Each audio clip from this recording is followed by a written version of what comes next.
And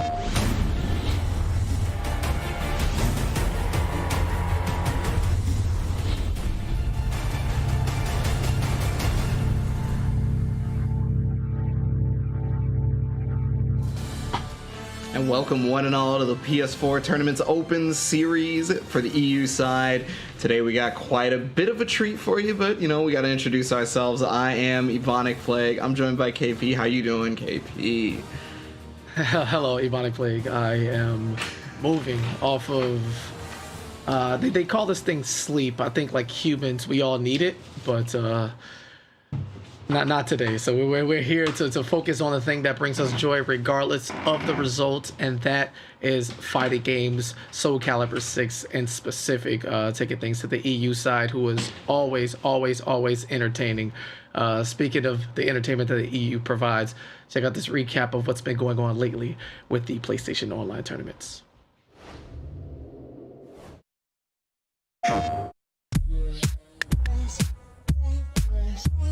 The Soul Calibur EU monthly finals for September saw some familiar names back in the competition. It made us wonder, who would make it to the finals this time? Who would make the top 4? Would it be fan favorite Fan Lee? Rufus? Only time would tell. The first match of the day saw Fan Lee take on Nin. It was predicted that whoever took this match could make it far. And well, Fan Lee showed us why they deserve to go the distance, winning the match 3-0. Oh no. Might have it right here, KP. This is it. Oh yes! no! From there, we saw Cloud SC take on Leo Verde, aka the Taki main Rufus. Cloud SC put up a good fight, but wasn't quite a match for Rufus, who won that 3-1. Kicking off the quarterfinal matches were Keeve and Freaky Sound. Could Freaky knock Keeve down a peg or two? Unfortunately not, as Keeve decimated the match with a decisive 3-0 victory. Oh my god, pop! Fan Lee was ready to show us just how far they could go in a matchup against Patrick Vick, winning it 3-0. They came with one goal in mind, and that was to win. The infamous Rufus took on Saywin and almost met his match. Saywin was not going out without a fight, taking the match all the way to Game 5. Rufus quickly realized, however, he needed to change his strategy and adapted just enough to take the match. The semifinals would see some incredibly impressive players vying for the grand final spot, with matchups between Keeve and the lesser-known B-Boy Skyzo, and Rufus going up against Fan Lee. Keeve made quick work of B-Boy Skyzo, taking the match 3-0, while Ruthless sadly put an end to Fan Lee's run, also winning 3-0. That meant the grand finals would be two top competitors taking each other on, a rematch from August's finals, Keeve versus Rufus. Keeve once again had been unstoppable up until this point, winning every single match 3-0. Rufus faced a little more adversity along the way, but could definitely pose a threat to Keeve's reign. However, this month, Keeve's reign would remain as he won the title of champion of the European monthly finals for September, still 3-0. One more shot. It's the mid again, and Keeve does it. The North American monthly finals for Soul Calibur in September had some familiar faces return, saw some unfortunate internet hiccups for player, and gave us the opportunity to crown the best wolf in the North American Open Series. The day started off with Crack 873 versus Cry Wolf, making it the first match to see who the best wolf in the competition was. Cry Wolf clearly wanted that title, making quick work of Crack 873 with a 3-0. Rushes in lethal hit. Oh my goodness. What an exclamation point on the end of the set. Cry Wolf. Next up was Revan Is Me versus Belly Fatty. Unfortunately, Belly Fatty was not enough to take down an unconfirmed Sith Lord, as Revan Is Me took the match 3-0.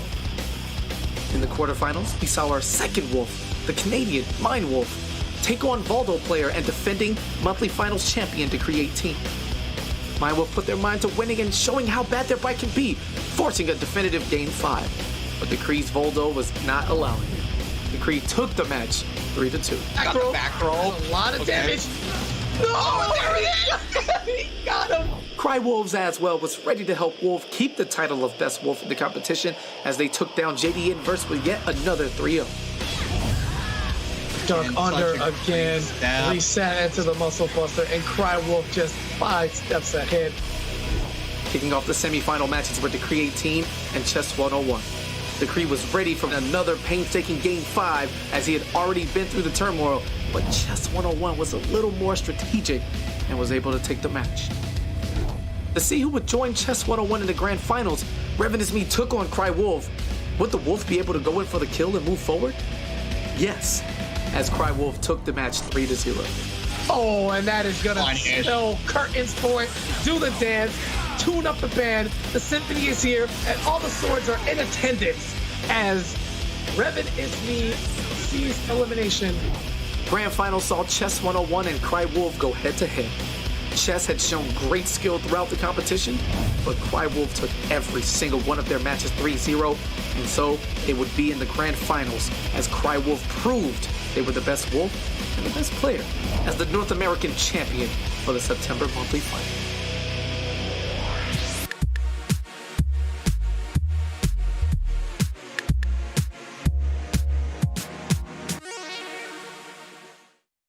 PlayStation. that decree ring out is still so cheap. This game is so good. Anyway, ring outs from Valdo aside, you two can also get a piece of this money that comes through. $1,000 gifted every month. As we take a look at the prize pool, you're looking at $400 if you are able to secure the bag at first place, $300 for second place, $200 for third, and $100 for fourth place, all from the comfort of your own home. They usually say no shirt, no service, but trust me, here you can do whatever you want when you're just chilling at the crib. Make you some money. As far as that money is concerned, let's take a look at the bracket for October's finals. We got a bit of a surprise in here, Ebonic. Yeah, we got two surprises, I'd say. So we got Ganondorf here in the bracket versus Rufus at the very beginning, very first round. The other surprise, I'd say personally, is the double elimination bracket. We finally moved on up. We got double elim brackets here for Soul Calibur 6 at the Open Series. And, I mean, you know, that's a very welcome surprise along with the first one. But I think the biggest wrench right here is definitely the Ganondorf versus Rufus first round. Are you kidding me? I mean, yeah, Ganondorf's like my good luck charm in real life. He can certainly tell you the stories. But it just, you're here. We're happy to see you. Oh, by the way, here's Rufus. He's won one of these. As a matter of fact, he's been in the final for the previous two. So to him, it's nothing but clockwork. Speaking of, let's take a look at the keys to victory. Let's see what our opponents, what our participants should be looking forward to, right? So, you know, as well as we saw in that wonderful montage of the NA highlights from Cry Wolf, I'll let you go through these, boss. Talk to me right quick. Yeah, so just don't let Aswell slow you. All you gotta do is block it. That's it. It's that easy. There's nothing to it, bro. Oh, you just block forehead? All right, bet. I got you. Well, Yeah, the second one here is the homework, right? For everyone who's in the bracket, right? Study. Rufus and Keeve have been in the finals the past 2 months. They have the most footage on them. You can go back, you know, pick up on tendencies, see how they approach matchups, all of the like. So if you're not one of those two players, I would hope throughout the weeklies, what you need to qualify here and checking the previous footage, it's there. This is an open book test. That doesn't make it any easier, but at the same time, you definitely have more resources available to you. Let's take a look. Speaking of predictions, what do I think is going to happen? A few things. I am going to go against the mold and say that we will not get a Rufus and Keeve final for the third month in a row. I think something's going to shake up. The double elimination bracket probably favors them, but I believe, man. I'm a believer in the underdog. I'm a believer in the upset, not to win it all, but at least to shake things up. Yeah, with I think I'm in agreement with you on the possible no three-peat with Ganondorf in the bracket, because I think he's going to change the whole thing up. With the double elim as well, he could lose first round versus Rufus, right? But that doesn't mean that he's not coming back all the way through, or at least I don't. I definitely expect him to be able to come back all the way through if he loses to Rufus first round. So yeah, that's the beauty of it, right? It's why we play the game. It's why we have the brackets, and as a matter of fact, it's still going to be 3 out of 5 each set in this double elimination bracket. So plenty of time for players to adapt and do what they do best at this level. And it's just claw and fight, because every player who's here certainly deserves to be here.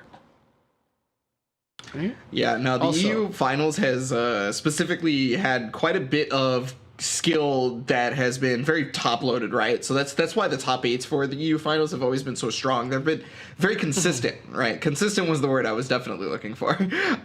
Yeah. It's everyone deserves to be here for sure, exactly like you said.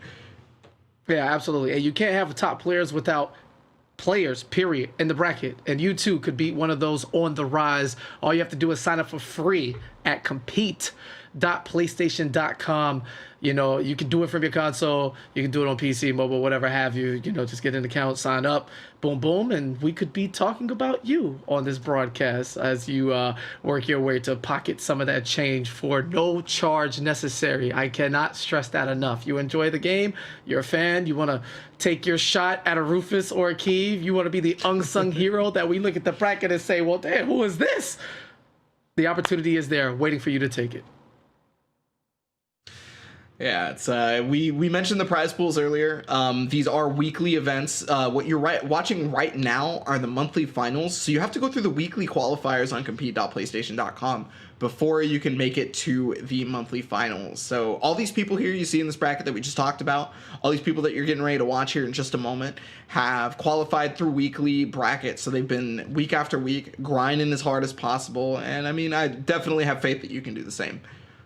I mean, it depends who it is. You know, the great Rufus says that he only plays once a week. So if my math is right, the tournament's on one day out of the week, and then the other days Rufus doesn't play. So in order to qualify, the one day he must play is on a tournament day. So if you're that godly, then by all means, show up to the tournament. Just yawn it off, qualify, and then we'll see you here at the end of the month as we get into game one. Look, I went to American public school. I don't know math, all right? I do not know math. Oh, wait, I think I forgot, too. Oh, no, I'm one of those weirdos where math was my favorite subject. But enough of us, right? We got Rufus going up against Ganondorf early on. It's going to be as well against Taki. And will we be, celebrating my love? Or will Rufus make this business as usual? Let's get into it. 3 out of 5 set. This is the winners quarterfinals. Oh man, we're starting off with what we're predicting to be a very real set. Yeah, this set is probably going to end up dictating the entire bracket, to be honest with you, especially with a stage like this to start where everything's so volatile. That is bold. Setting off the whole match. Okay. Oh, okay. Yeah. Play dangerously close to the edge now, very early. I love this game, but I also love to laugh at misfortune. That is the ring out mechanic. So you need not only to have strong defense as it is, in 3D neutral, you need to be aware of your surroundings at all times, because certain moves which necessarily aren't the most go-to in a moveset certainly gain instant access when you're near a ring out. Well, eventually they moved on over to the mid part of the stage, and Ganondorf trying to go for that low, but an immediate punish by Rufus, recognizing exactly what the frame data might be. And I mean, Rufus is still running it, looking like that champion that we know him to be. Yeah, I'm seeing a lot of electric charges on hit. That means Ganondorf is getting popped with counter hits. He is pressing, being a bit dangerous. Nice punish there. Guard gauge in danger, but getting a bit more aggressive just out of throw range. All right, and Ganondorf trying to fight back, but Rufus seems to still be in control regardless of the life on the screen. Yeah, checking that guard gauge. Gotta be full on that soul charge, but hitting him directly out of it. Gonna get a good amount of damage. Trying to break that guard. And I mean, just gonna take the life for it. That's even better for Rufus because the guard gauge is gonna remain low coming into the final round. Well, that's okay. We got Naked as well now. He is gone to his 5th form, all right? The strongest version. Unfortunately, Rufus couldn't care less about anything that Ganondorf has to say. He wants to remind you that this is, in fact, my house. I live in the grand final. And right there, Ebonic just blocked forehead coming through back-to-back for Rufus. All you gotta do is block it. Just react. It's easy. No big deal. Yeah, it's alone. You can see it coming every single time. It's all good. All right, leaving this place. No, Ganondorf is going to stay right in and pop that soul charge to take advantage. All right, last chance here in game one. He knows. Yeah. He knows. And Rufus with the call out early on. Listen, man, it's just supposed to be the first match. We usually ease into these type of reads and reactions, but Rufus is like, listen, Ganondorf, it's cute. The commentators are fond of you. That's good. All right, let me take a sip of this vodka over here, and let me remind myself that this is not the finals yet, so the work isn't done as Rufus goes up 1-0, 3 rounds straight. Yeah, that was definitely emphatically in Rufus's favor. Pretty much anything that Ganondorf brought to the table was almost immediately countered by Rufus. And most of the time, it was more like Ganondorf couldn't bring anything to the table because everything that Rufus brought was too overwhelming, too difficult to deal with. Yeah, Rufus showing levels early on. Now, one game doesn't make an entire match, right? As we have to sit down and watch. But if it's any indication, you might as well fast forward this man to the finals. Well, I mean, you know, we give everybody a chance out here, KP. We ain't fast forwarding as we're already getting into it. A bit of a rough start right there as they both are hitting each other, but okay, Rufus able to make something happen to start. I don't know about that, man. If there's one time to use the phrase fast forward in Soul Calibur 6, it is certainly this stage right here as the most unfortunate or fortunate, depending on what side of the block you're on, ring outs have come in this level. We've seen it in grand finals. We've seen it early, just everywhere. You can turn a set around with a quick 1-2 punch of round stealers. Yeah, I mean, and he's at the ledge right now, so that very well may happen. He's got a bar to work with. There's no guard gauge on Aswell. He gets immediately kicked out of here, KP. Listen, man, when you see that lightning on the counter hit, Rufus able to turn that into the optimal combo to send Aswell on his way. Yeah, he's here to save humanity, but I don't know if he did a check to see the humans that live out in desert formations. Ooh, seems to be a little unfamiliar with the environment. Yeah, they got a lot more axes in the desert, so, you know, not ready for it. But, okay, great step, trying to put him back over to the ledge. He's got a lot of bar to work with, so I think we're guaranteed to see a soul charge from Ganondorf here pretty soon. He tried to set the A+B, but no dice. I mean, I'm okay with that. As well as doing everything he can to not lose what is his first, like, complete round to a ring out. Even there, you see the horizontal step with Rufus to make sure that positioning was more important than the little bit of health he could have used getting hit by, like, tracking or horizontal moves. Smart play there by Ganondorf to stay alive. You really need this game. Falling down 2-0 to Rufus is certainly not a position you want to put yourself in.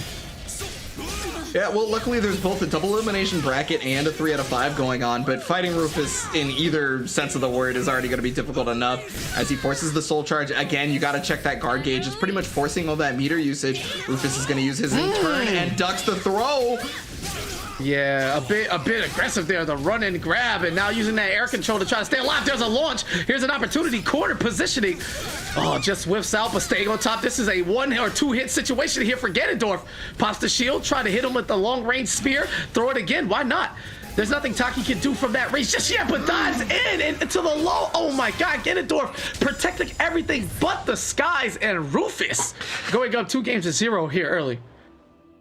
Yeah, that was the one thing that Taki could do from that position was be able to jump up as far as possible and dive right back in. Crazy.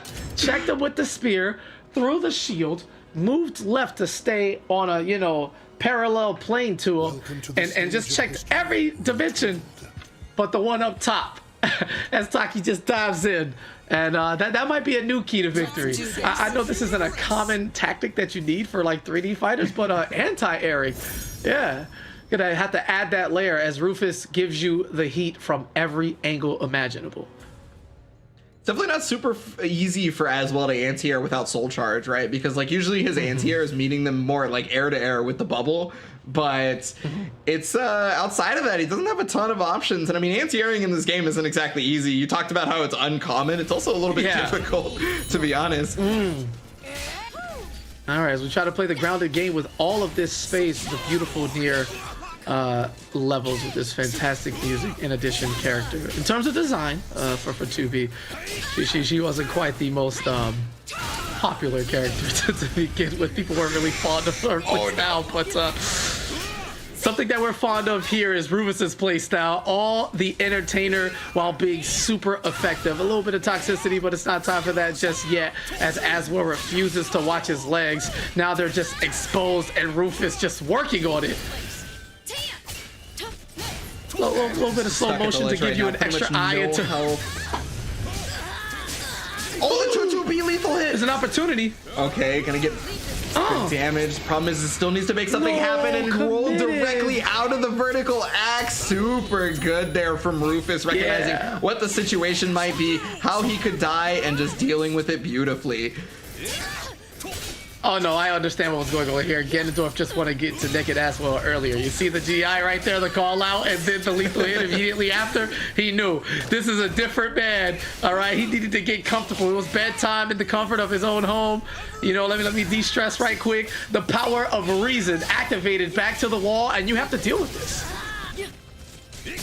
Oh, don't have to deal with it when you got the bubble. We talked about how difficult the anti-air situation was, and yeah, Rufus trying to stay on the ground so that he doesn't have to deal with that Axlo. The problem is his Axlo's not the problem anymore. However, the CE is gonna hit.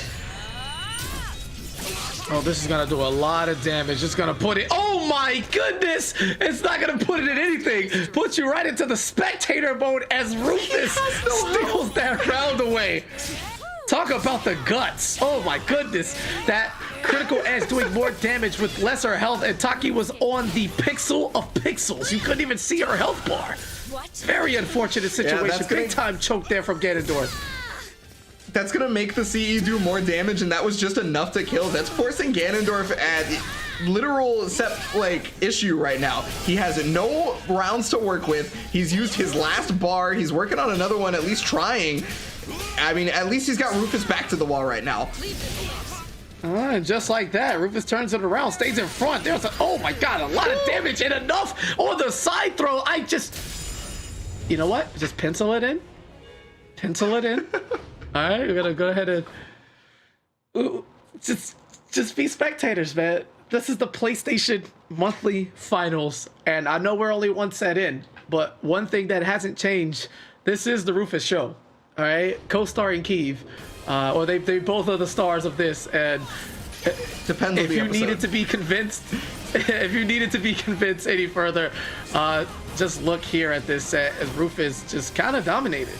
I'm not gonna hold you. That was a 3-0, and he never once looked out of control.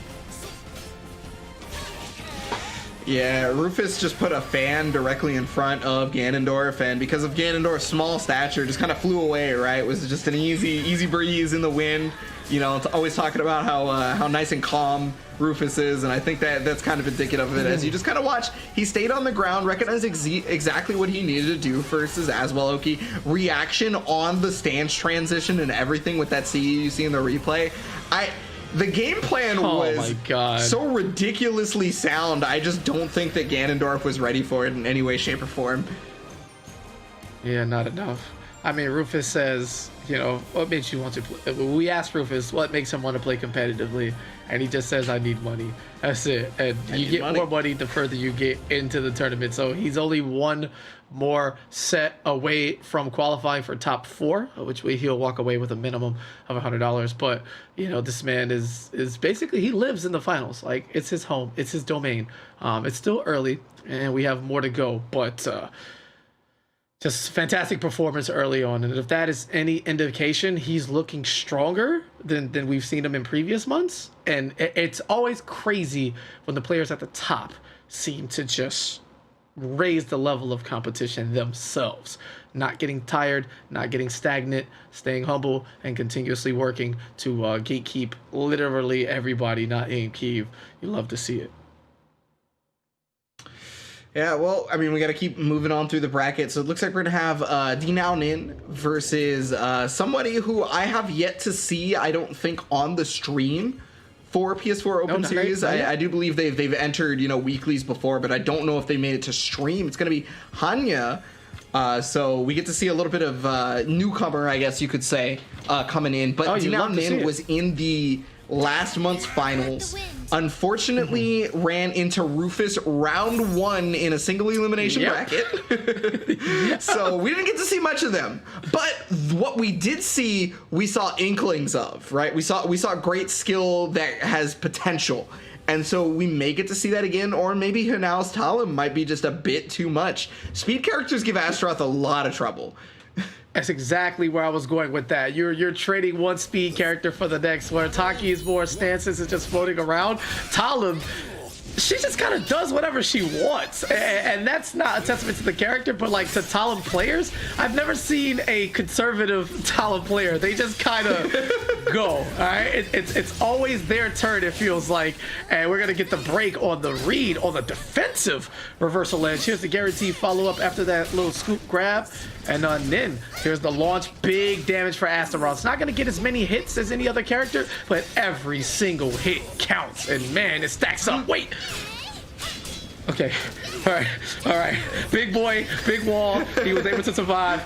You know, bless the hitbox. You know, praise Okubo, but it was still not enough. Definitive round there from Talon. Yeah, that's one of the biggest parts about Talon is not only is the aggression so annoying for the fast buttons that she makes you want to block, but she also has an untackable command throw. So you sit there and block and you think, oh, you know, I'm going to get out of this situation or whatever by just blocking it out and being okay. And then she grabs you and you're just like, wait a minute, what happened to my life bar? As T-Now Nin goes over the edge, red flashing guard gauge coming into the final round. It's got 2 bars, but I mean, hey, your guard could get broken any second. Okay, well, how about the run-up scoop? Look, Talon's so small, she can't even fit the command grab properly, and the lethal hit. Oh my goodness! How quick was this round? One mix-up? Okay, wait a minute. Trying to stay alive. It seems like desperation now, and there's a scoop. Goes under the grab, but this is a single hit. Everything in the move list is now open for interpretation. There's the roll around. That was a whole, like, 360 degrees of like circle rotation to get behind Talon and close out that round. All right, Nin not going out with the fight. Stand up, sit down. Devastation incoming. And yeah, man, this axe is definitely showing the levels of distance when it comes to the tonfas and the space necessary in order to be effective on the offensive end. There's that soul charge coming out right now. He's going to have access to double bull rush. So yeah, I think reversal edge cancel is exactly what he needs to be going for there. And does exactly that. Gets the knockdown. Oh, the launch right there. Okay. Just, oh, caught him in the C. That's super important because that's going to take away one of the bars. The RE, if he's able to hit this, that could be the round. Clash. And one more option. All right. Ooh, gets caught trying to press a button. Soul charges again, pops it. Does not want to lose this round. Can't afford it. Jumps over the back, and this should just be enough. Oh, the mix-up on the rise. You hate to see it. Talon had earlier shown the low for the mix-up on that one, so I guess T-Now Nin was probably looking for the same option, right? And I mean, it's very common for Talon players to go for the low, especially it's very common for Soul Calibur players to just go for a low to finish off a round, right? But that's the mix-up where it's I know that you know that I know. So you just go for the mid. And you love to see that. Yeah, the average player doesn't really understand, like, hey, you do this every time, just block this, but no. You know, that's what we call layers, right? You know that I know, and I also know that you know that I know. So watch this. It boils down to what seems to be a simple decision on your screen, but there's so much that goes behind that. And once again, when you're down to your last sliver of life, man, the entire move list becomes open. There's so many options, man. So many options. All right, Superwoman punch there. Number 2 right now. Command grab. Yeah. Yeah, okay, catching him trying to roll around, but I guess Astaroth's just a bit too big to be able to roll away from Talon right now. Caught the step at the very least, and yeah, just stance transitioning to stay away from Astaroth. We were talking about the range last game, right? But I think Hanya has recognized that the range was a problem, so it's kind of just like trying to use movement as much as possible to not deal with it. Teching every command throw, Jesus! Yeah, this is crazy, on point. All right, this could be the round. Ooh, sidestep, gets the big read on that vertical option. And once again, you might think it's safe, but it's really not. There's a sidestep lethal hit, and this should be curtains with the wall. Just enough for the follow-up, and great positioning, taking advantage of the situation available, and then just letting another round slip out of his hands.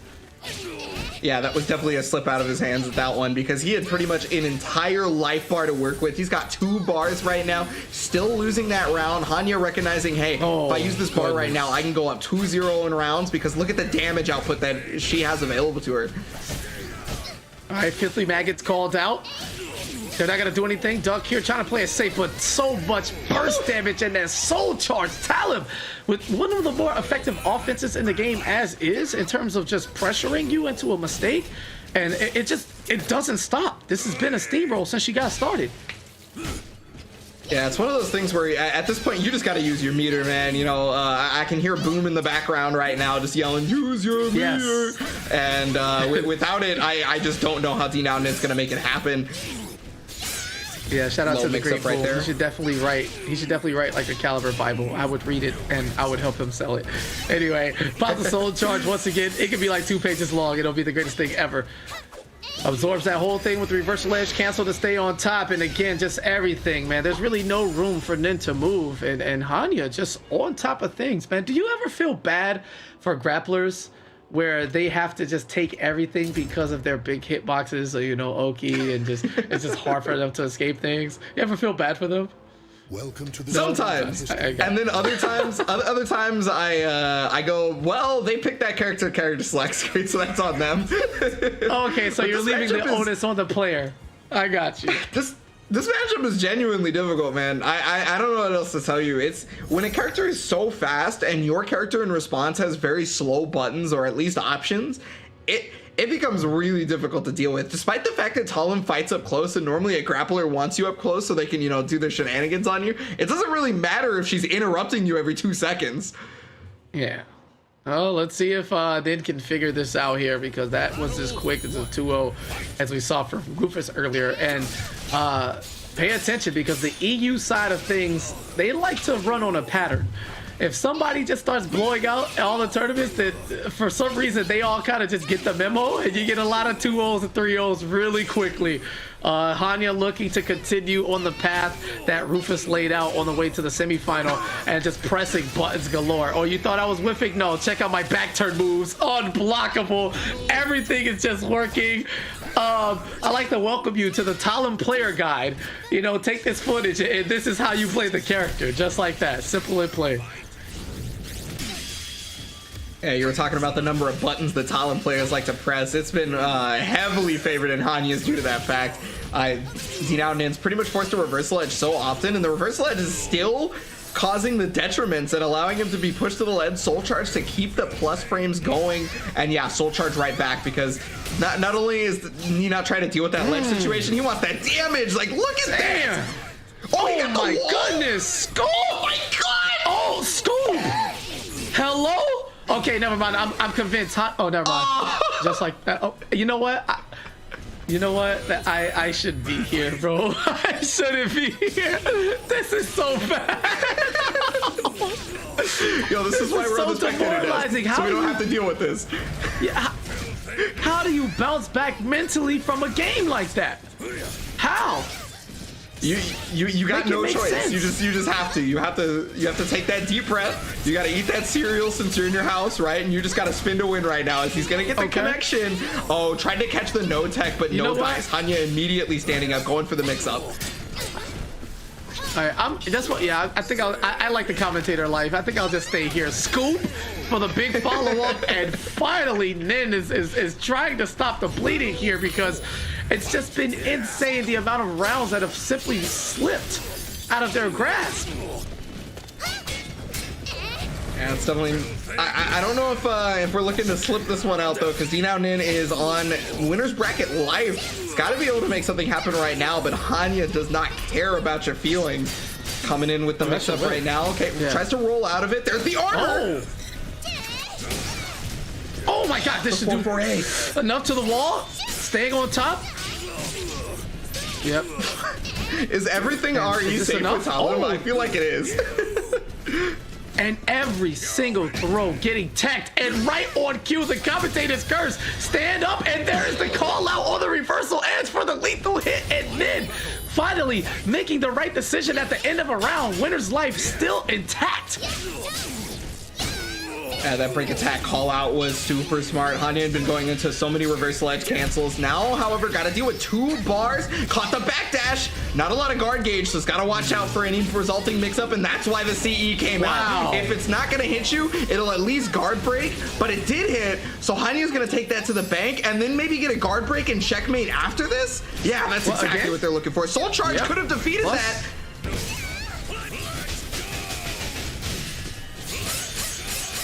Do it again. Frames. Okay. Oh, and that's there gonna it be it. is. Oh, whips the follow-up. Gave him an opportunity, left the door open. Oh my God, situations like this happen time and time again. There's the reversal edge called out, but not enough. It seems that Nin's extension was more of a band-aid and not quite the cast necessary to fix that broken mentality going into game 3 there as Hanya solidifies that victory. And wow, back-to-back 3-0s. That one a little more exciting at the end, but ugly all the same as we get into these replays of these lost rounds.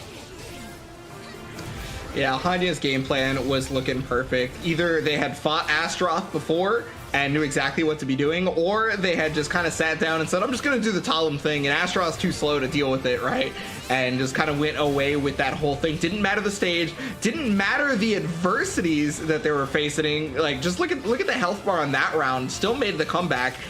They just stuck to their guns, betted all on black every time, and won every single round regardless of that. I think they lost 1 round the whole set. Yeah, two rounds in the final game there as Nin tried to force that comeback, but unblockables, getting hit from the front, jumped over. Here's a scoop right here. This was just devastation, right? You come back, you pull this combo out. Just beautiful. Everything's going your way, and then scoop. And yeah, just, you know, it's you know, you almost had it. It's one of those moments as we take a look at the bracket here. That sets up Rufus versus Hanya. That will be the speed run of matches between Talib and Taki. Who's going to press what first? Who's going to have the defense against the very similar heavy offensive playstyles? It's just crazy. We still got more matches in the hole for you. B-Boy Skyzo up next. We saw them last month trying to secure the bag. September falling up a little bit short, but another chance at redemption. Also, another new name in the bracket, I believe, Blade of Flame. And nothing drives community like new blood coming in and rising up to the occasion, right? You can't have the same people on top forever. It's just true of anything that is competitive. So anytime that wave comes in, I'm always excited to see what they do. You know, whether we find out the future is now or if the Kings will continue to reign supreme. Yeah, that's kind of the big name of this bracket right now. I mean, I guess we don't technically have a king because Rufus and Kiev have both won, and it's a toss-up whether or not one of them will take this bracket, right? You know, maybe Ganondorf will be the wrench in that bracket. Maybe Blade of Flame will be the wrench in that bracket. Maybe Hanya, right? We got all this different top tier ability coming out of the EU bracket, and we have a double elimination one, so you know they can get that data, they can get that download. You wanted to talk about the homework earlier in your keys to victory, KP. I think that's exactly it. And not only do you get the homework before the, but because it's a double elimination bracket, you can get the homework during this bracket to be able to figure out what you did wrong and how it needs to go. So, I mean, you know, maybe we'll see D down in come back and try to get their revenge versus Hanya, or you know, things could be different. I mean, I'm just ready to see it, man. A lot of Soul Calibur action. Even in 3-0s, it still just feels right. Like that there's, like, you can learn something every time out, and just to see the display of the variety of characters we've had thus far. You know, four players, 4 different characters already as is. You love parity at any level, and to see it here at the top of the PlayStation Open bracket, it makes me happy. Once again, it could be you.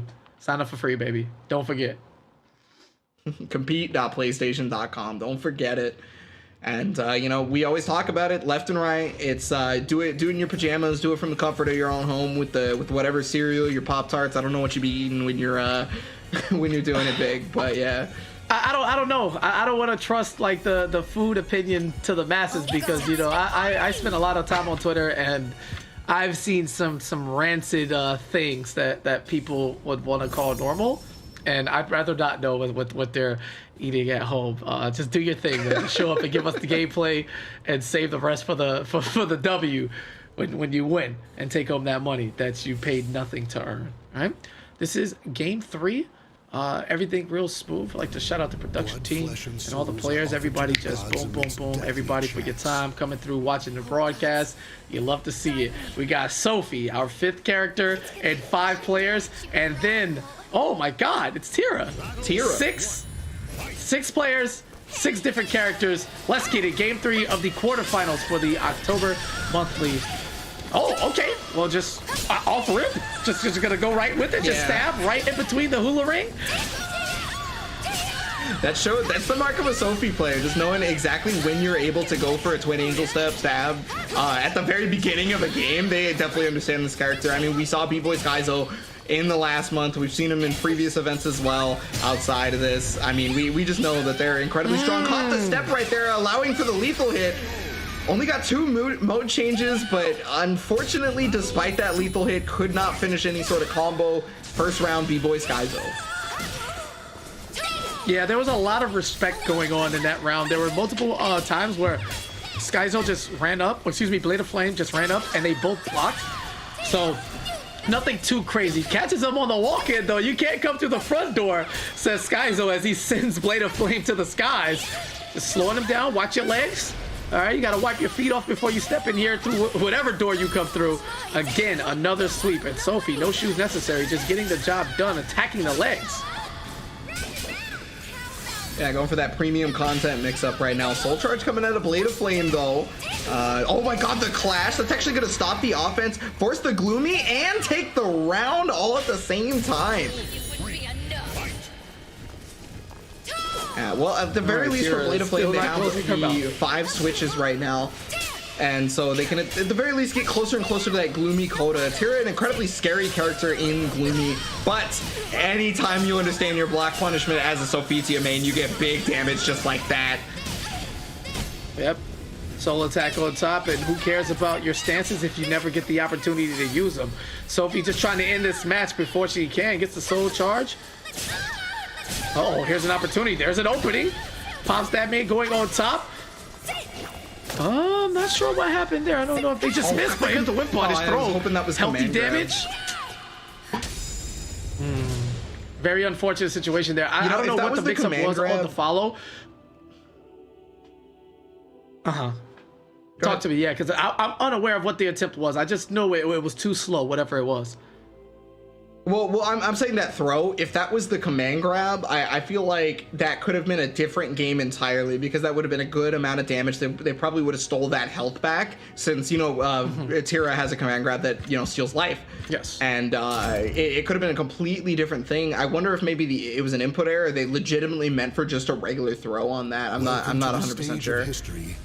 Yeah, that's one of the beauty of fighting games, right? What is going on in the mind of the player in a clutch situation? You're already down 2 rounds, your soul charge is running out, and you're at the situation where just about anything's gonna kill you.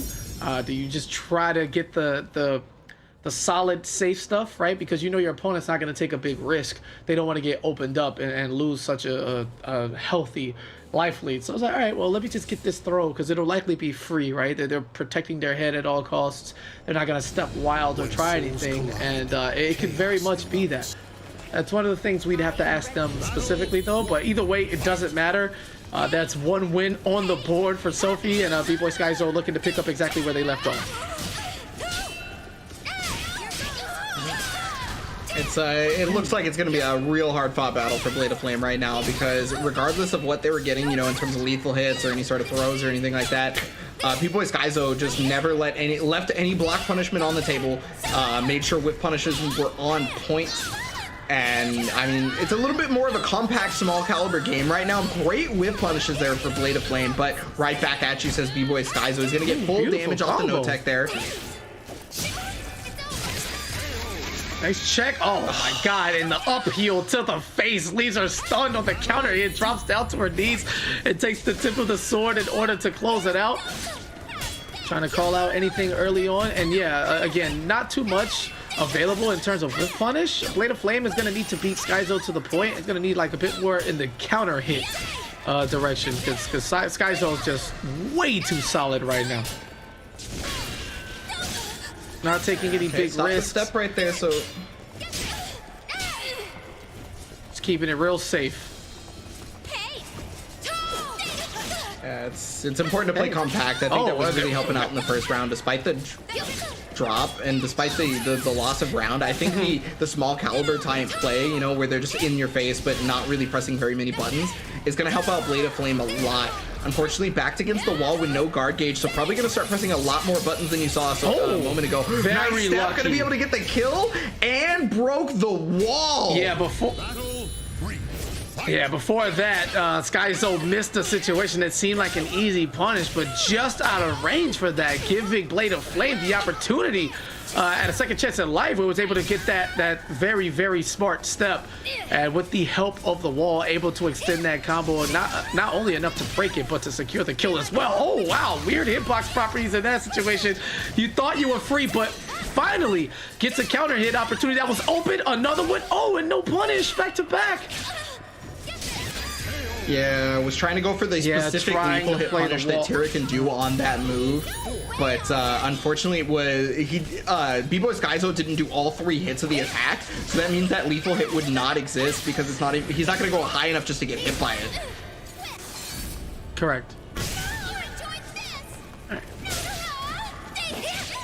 don't think she'll enjoy anything. Gets the slide and another whiff. Again, Soul Charge is active and characters just inherently become scarier. While Blade of Flame is certainly stacking up the damage here, I don't see a change to Skyzo's. He seems comfortable. However, if that comfortability is still enough to get opened up by Blade of Flame as Tira jumps in, just a little hula hoop, showing off the gymnastics. Obviously, if we're doing the gymnastics portion of the Soul Calibur Olympics, we're calling Tira day 1. All right, no questions there as we get the reversal critical edge, and that is a punish. I did not know it was negative enough for that to be a punish. I learned something today. You know, I mean, you learn something every day in the PS4 Tournaments Open Series, it looks like, as the Soul Charge is going to come out. We are in final round for both the players on this right now. So, I mean, everything counts as he gets the Soul Charge out. Unfortunately, for him, big damage, though, and not a lot of guard gauge to work with. Okay, caught the step. Okay. Double kicks, neutral again, very comfortable, runs in for the block, all right, and gets to the trigger first, adds a little bit of damage there with the soul charge, and then, the soul attack into the armor break instantly. What a closeout sequence.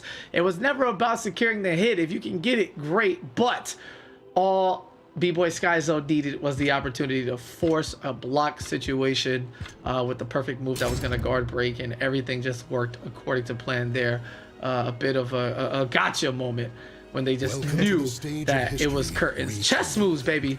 Chess moves. You love to see them. Checkmate in 4.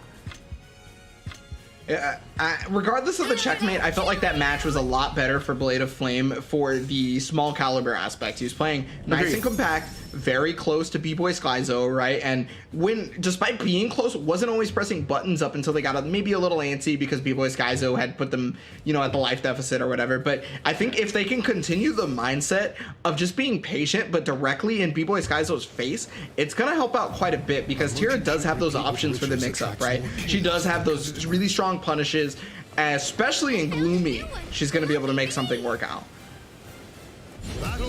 Well, we'll see what happens. Again, I tell you, EU, man, they get the memo.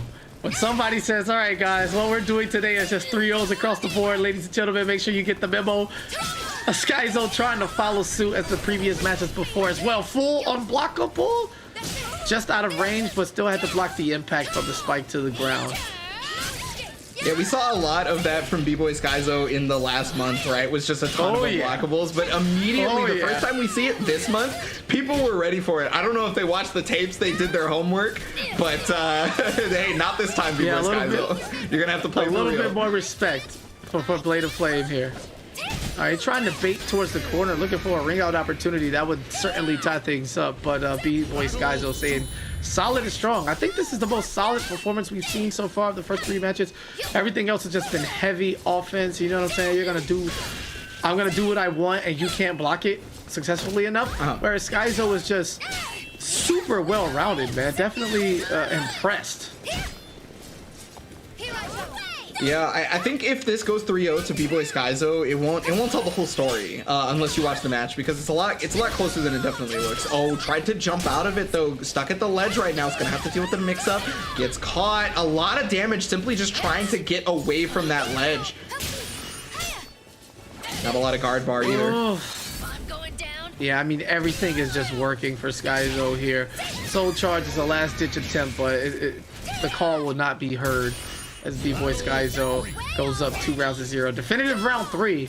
Going for the home run there. It's early. They can afford it, but picks it right back up. Why not? About a third of the damage just taken instantly off the first pickup.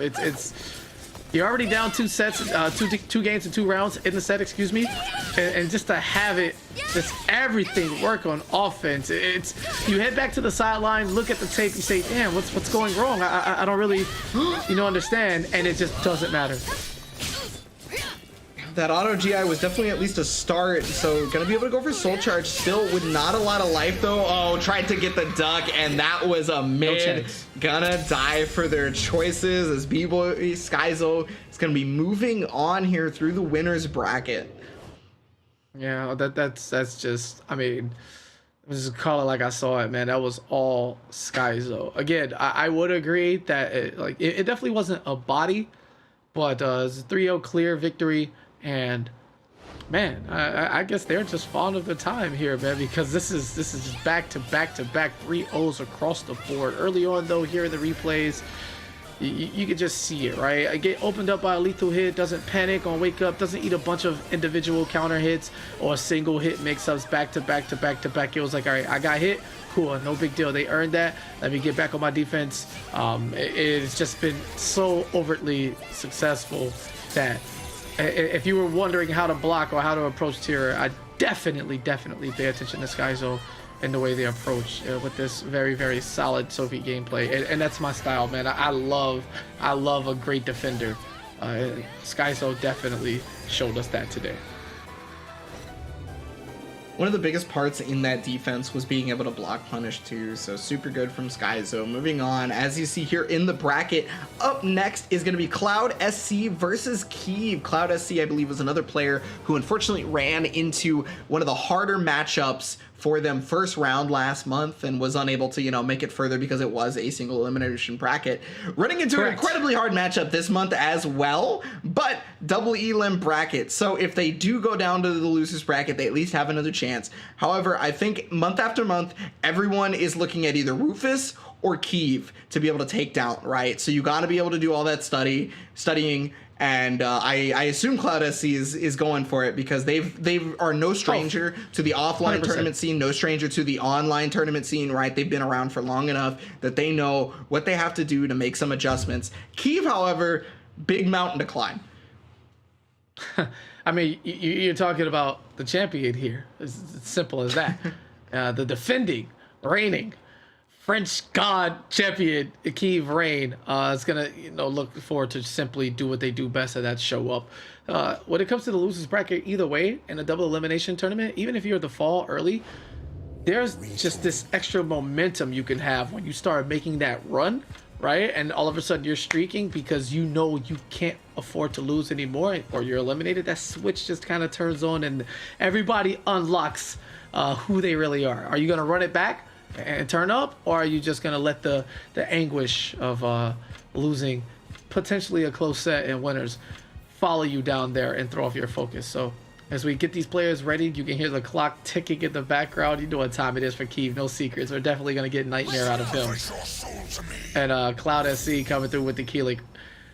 Big stick, little stick, big sword, Nightmare terror everywhere. A ranged game, but expect both of these characters to run in and get it down and dirty up close and personal for sure. Yeah, the biggest point of contention for getting up close and personal that's going to be very difficult is the revenge attacks from Nightmare. Cloud SC is going to have to make sure that whatever offense they're bringing to the table is able to either negate that revenge attack or use a low to be able to hit him out of it, right? You saw the first thing. As soon as the match started, he just ran in there. Like, I'm not playing with you. Let's have a conversation. All right, I need you to step into my office and let me tell you how this is gonna go today, because we got the EU memo and everybody's looking for 3-0s. All right, Terror Charge activated. Oh, okay. See what I'm saying? Do you see what I'm saying? Hey, this is not only where Cube excels, but it's also where Nightmare excels. Running directly at the opponent, they get stronger and stronger the more offensive they get. And I mean, the damage output from Nightmare is absolutely nothing to scoff at.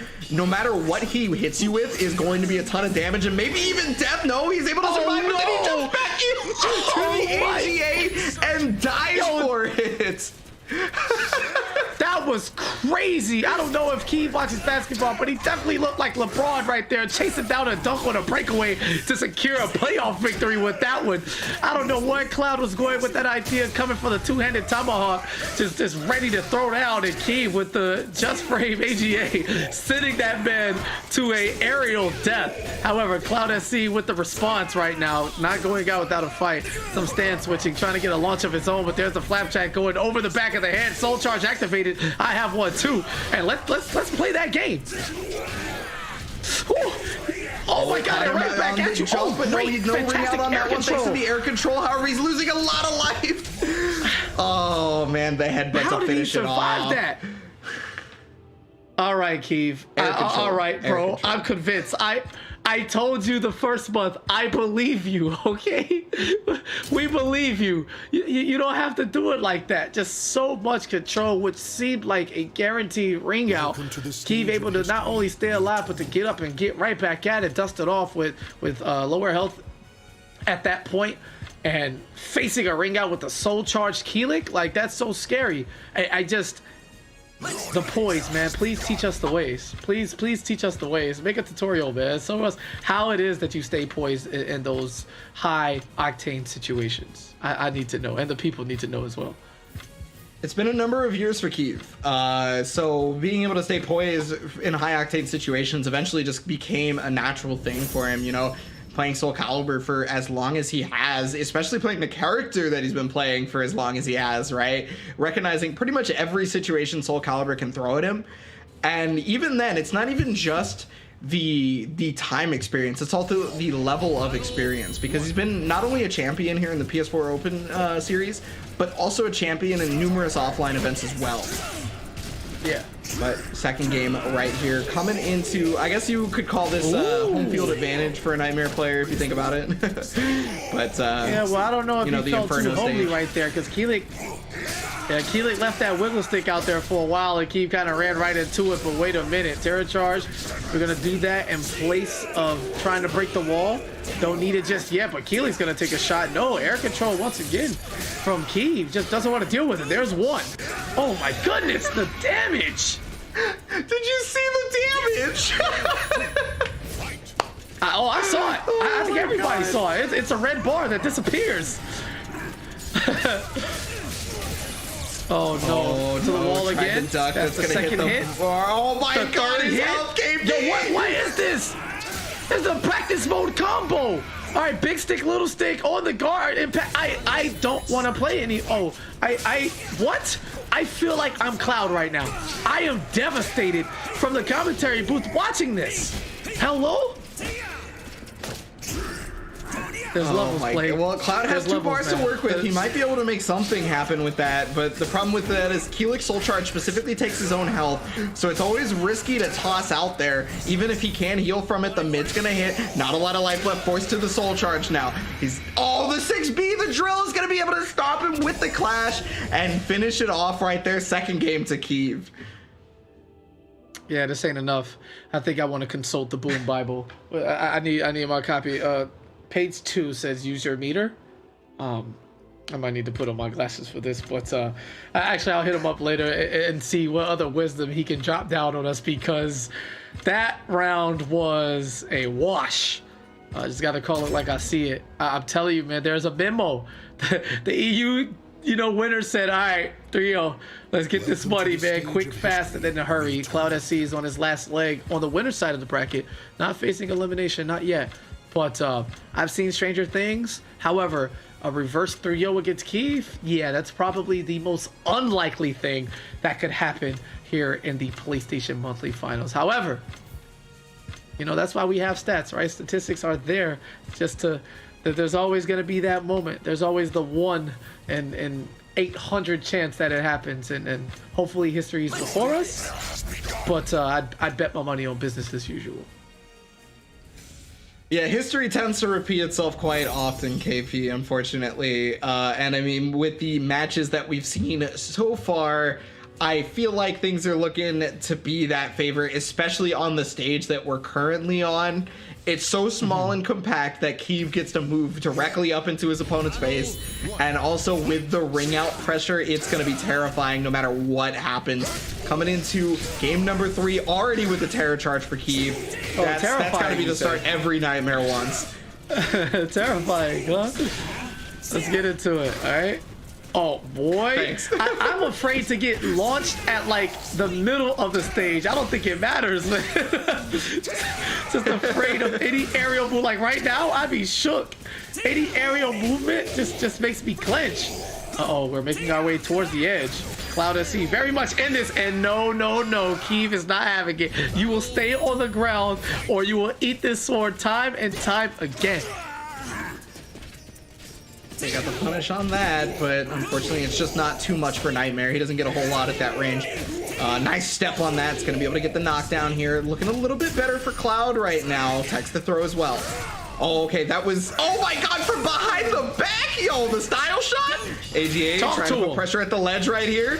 I don't know what he's going to be able to do, but it's going to be Soul Charge right here. Use your meter. Doesn't got a lot of it left in terms of the health. And now he's trying to put the pressure on. Unfortunately for him, however, Kiev backsteps, gets the 6B on the whip punish, and he is currently on set point now. A little off distance-wise to continue that combo. Instead, it's going to result in a punish. Here's a reset there on the Yoki. Gets the terror charge right back, staying on top. And oh, this is trouble. Will Cloud SC look for a ring out situation? I don't think he has the opportunity. One touch, soul charge out of necessity. And what's it going to be, man? Just going to run in? Okay, going to get the health back. Potentially 2 hits, but I mean, this is Nightmare we're talking about. Chip damage territory, tries to short hop, but it's just not gonna work. Kiev, whether excuse me, intentional or unintentional, every anti-air situation lands. You have to stay grounded. Kiev just seems to be right there with the right button at the right time, all the time. Yeah, unlike the Taki air jumps and things like that, it's a little bit easier for Keelik to be able to get anti-aired, or at least accidentally even, because he's pretty stagnant, right?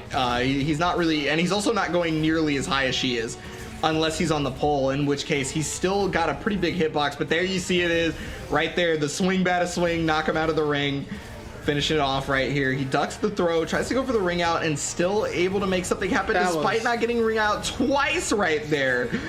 amazing air control there from Kiev. And this isn't the practice mode combo, but it got crazy on this level here. I mean, look at this. Look at the damage, man. I mean, come on. In what dimension do you not just put the controller down and say, all right, bro, you got me this round, man. It's just one of those things. As Cloud SC put forth a valiant effort, but it's just not enough for one of the kings of the monthly series. We take a look at the bracket here. Kiev and Rufus both on a collision course to meet at the winners finals, to the surprise of no one. I still think that one of these players has a chance to throw a wrench in that. Hanya was super solid up front, and Skyzo the same. However, update on the losers bracket: Ganondorf going to advance over Nin, and the dream is still alive for the Ebonic prediction. How you feeling about that, boss? Hey, I've been pretty good on predictions so far, so I need Ganondorf to help me out on this one and to keep it going. My predictions have been sound for most of the monthly series, but eventually something's got to change, right? However, no matter what, I have faith in Ganondorf in 90% of brackets. 90% of brackets, I have faith in Ganondorf. Okay, I believe in that too, but I can't let you slide with one of my predictions has to be wrong. No, you will be... the caregiver and the carrier of the as well, everything, where you're here to save humanity. You are not allowed to mess up. However, the people in the chat and the people at home, you definitely have the power to make Ebonics predictions just go way left field if you enter and throw a wrench in everything that we think is true by signing up at compete.playstation.com. Again, no entry. You can do it directly from your console. You can jump on a browser wherever. Sign up, comfort of your own home. No charge. $0 for a chance to win. With that being said, we're going to give you some time to consider doing that, and we'll be back after this short break.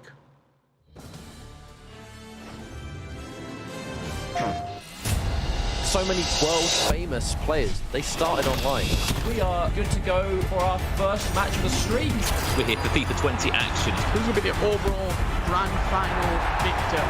The next PlayStation FIFA superstar. I think the level of play that we're currently looking at, and it's fantastic. No one leaves today empty-handed.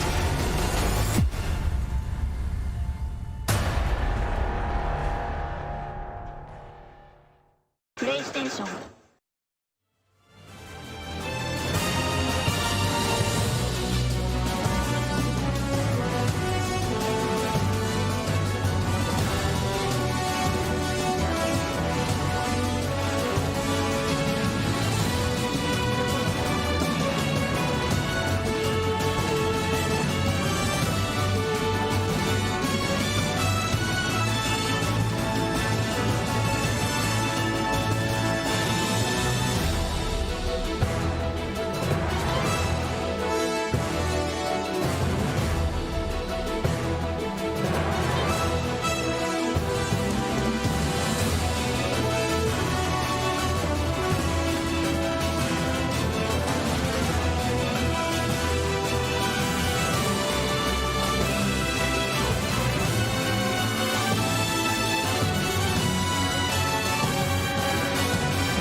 And we are back in the PS4 Tournaments Open series for the EU side. We just saw a couple of the winners bracket matches so far, and the competition level is looking pretty strong.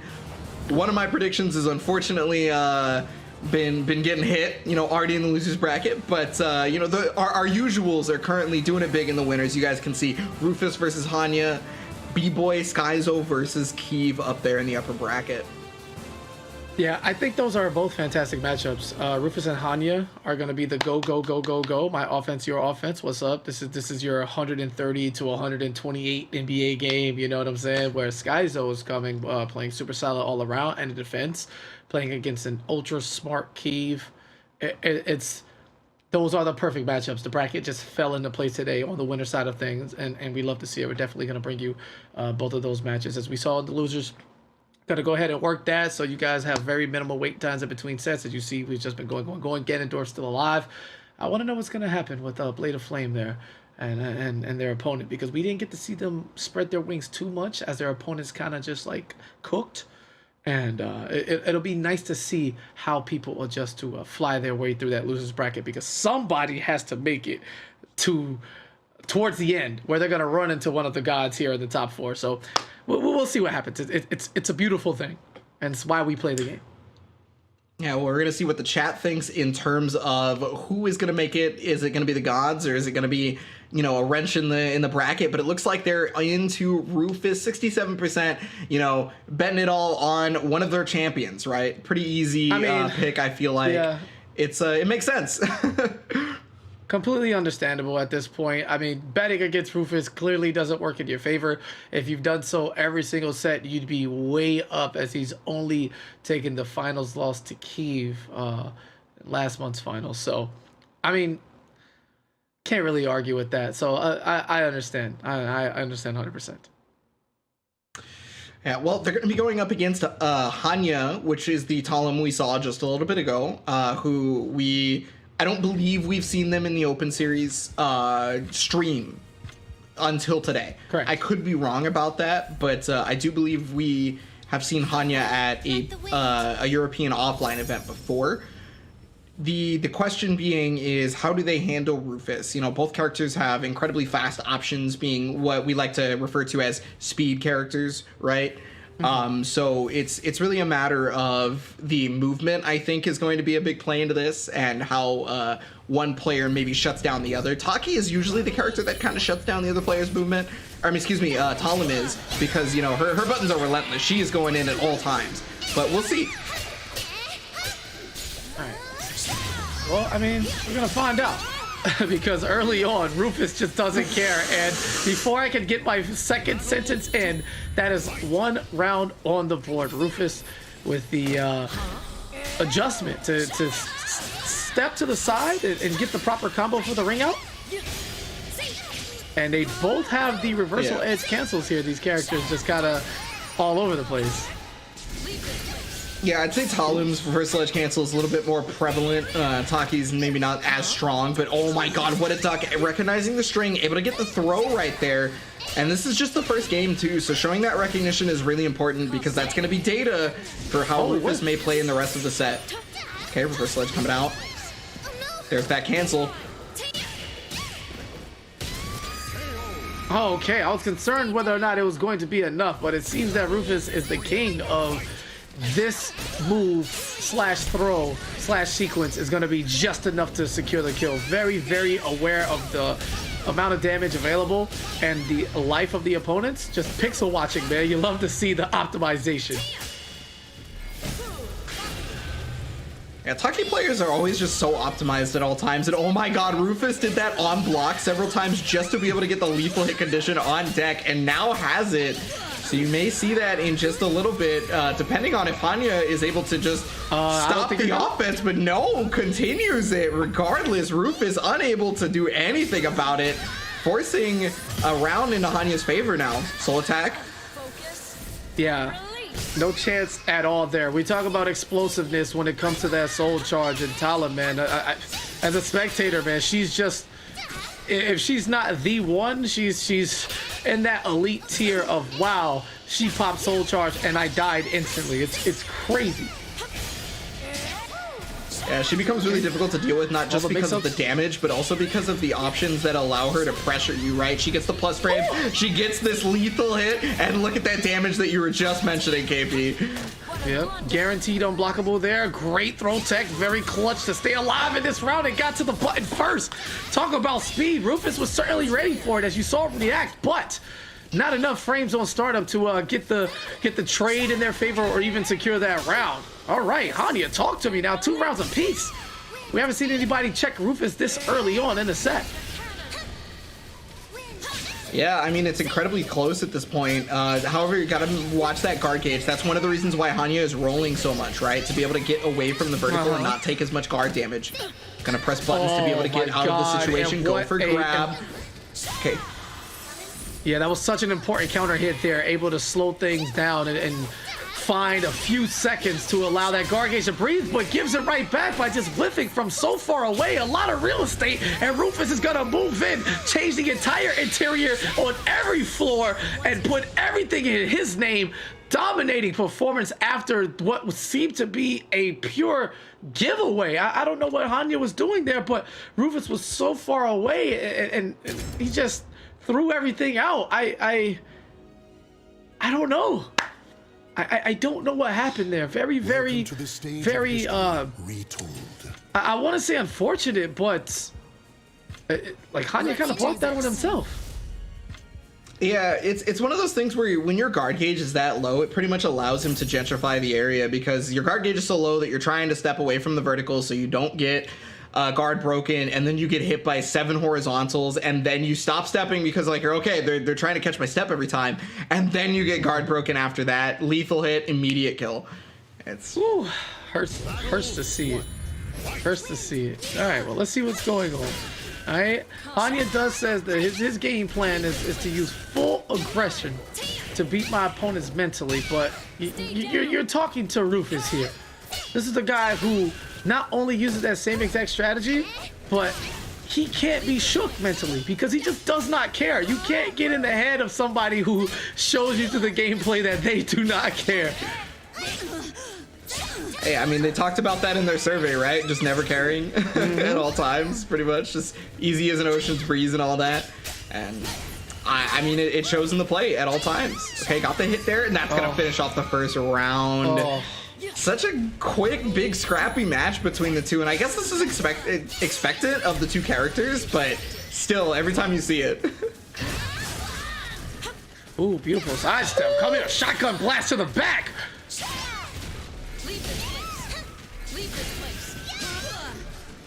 Okay, she'll leave just to be able to knock through him the out. air. Yeah, gets the double spike down. Oh, unfortunate drop combo. Rare for Rufus, but follows up immediately towards the wall. What's the Oki gonna be? Rounds behind. Soul Charge gonna stay in control. Okay, just a little knee knocker. Just making sure you're paying attention. You gotta watch your legs. Yeah, it's definitely hard. You know, when you're in that situation, just like you talked about earlier, everything in the moveset will kill you. So you know, you're just trying to make a guess on that one. Didn't guess right, and it looks like Hanya's not guessing right on this offense at all. As Rufus just gonna be able to take it with a perfect right there. God damn! I don't know what's going on. I heard her the first time when she said leave this place, but Tyler clearly didn't get the message there. How about a full blue bar and 7 golden letters to stamp the message even further? However, unmoved is Hanya.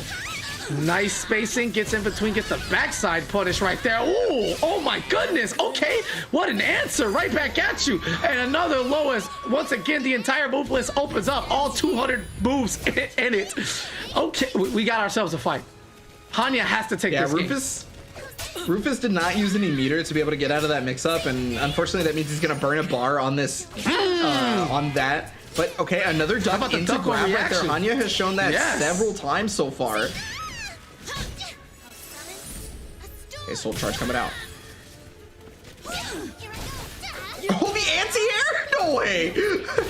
No, right back at you. How about the wake up to follow it? Not gonna let you just do all the things. Big time whiff. Yeah, Rufus, that is this is Halloween for him. I know it's a little bit late, but there was some candy he forgot to get a couple houses on the block, and they left the door open with the candy on the porch, and Rufus will gladly take that. Hold on, Superman punch. That was for the kids. You leave that alone. And Hanya dives in, checks the legs, and oh yeah, wow, okay, that wasn't quite a traditional combo in the way it was supposed to go, but the follow-up, chasing down the air control, that jumping stomp, I don't have an explanation for that.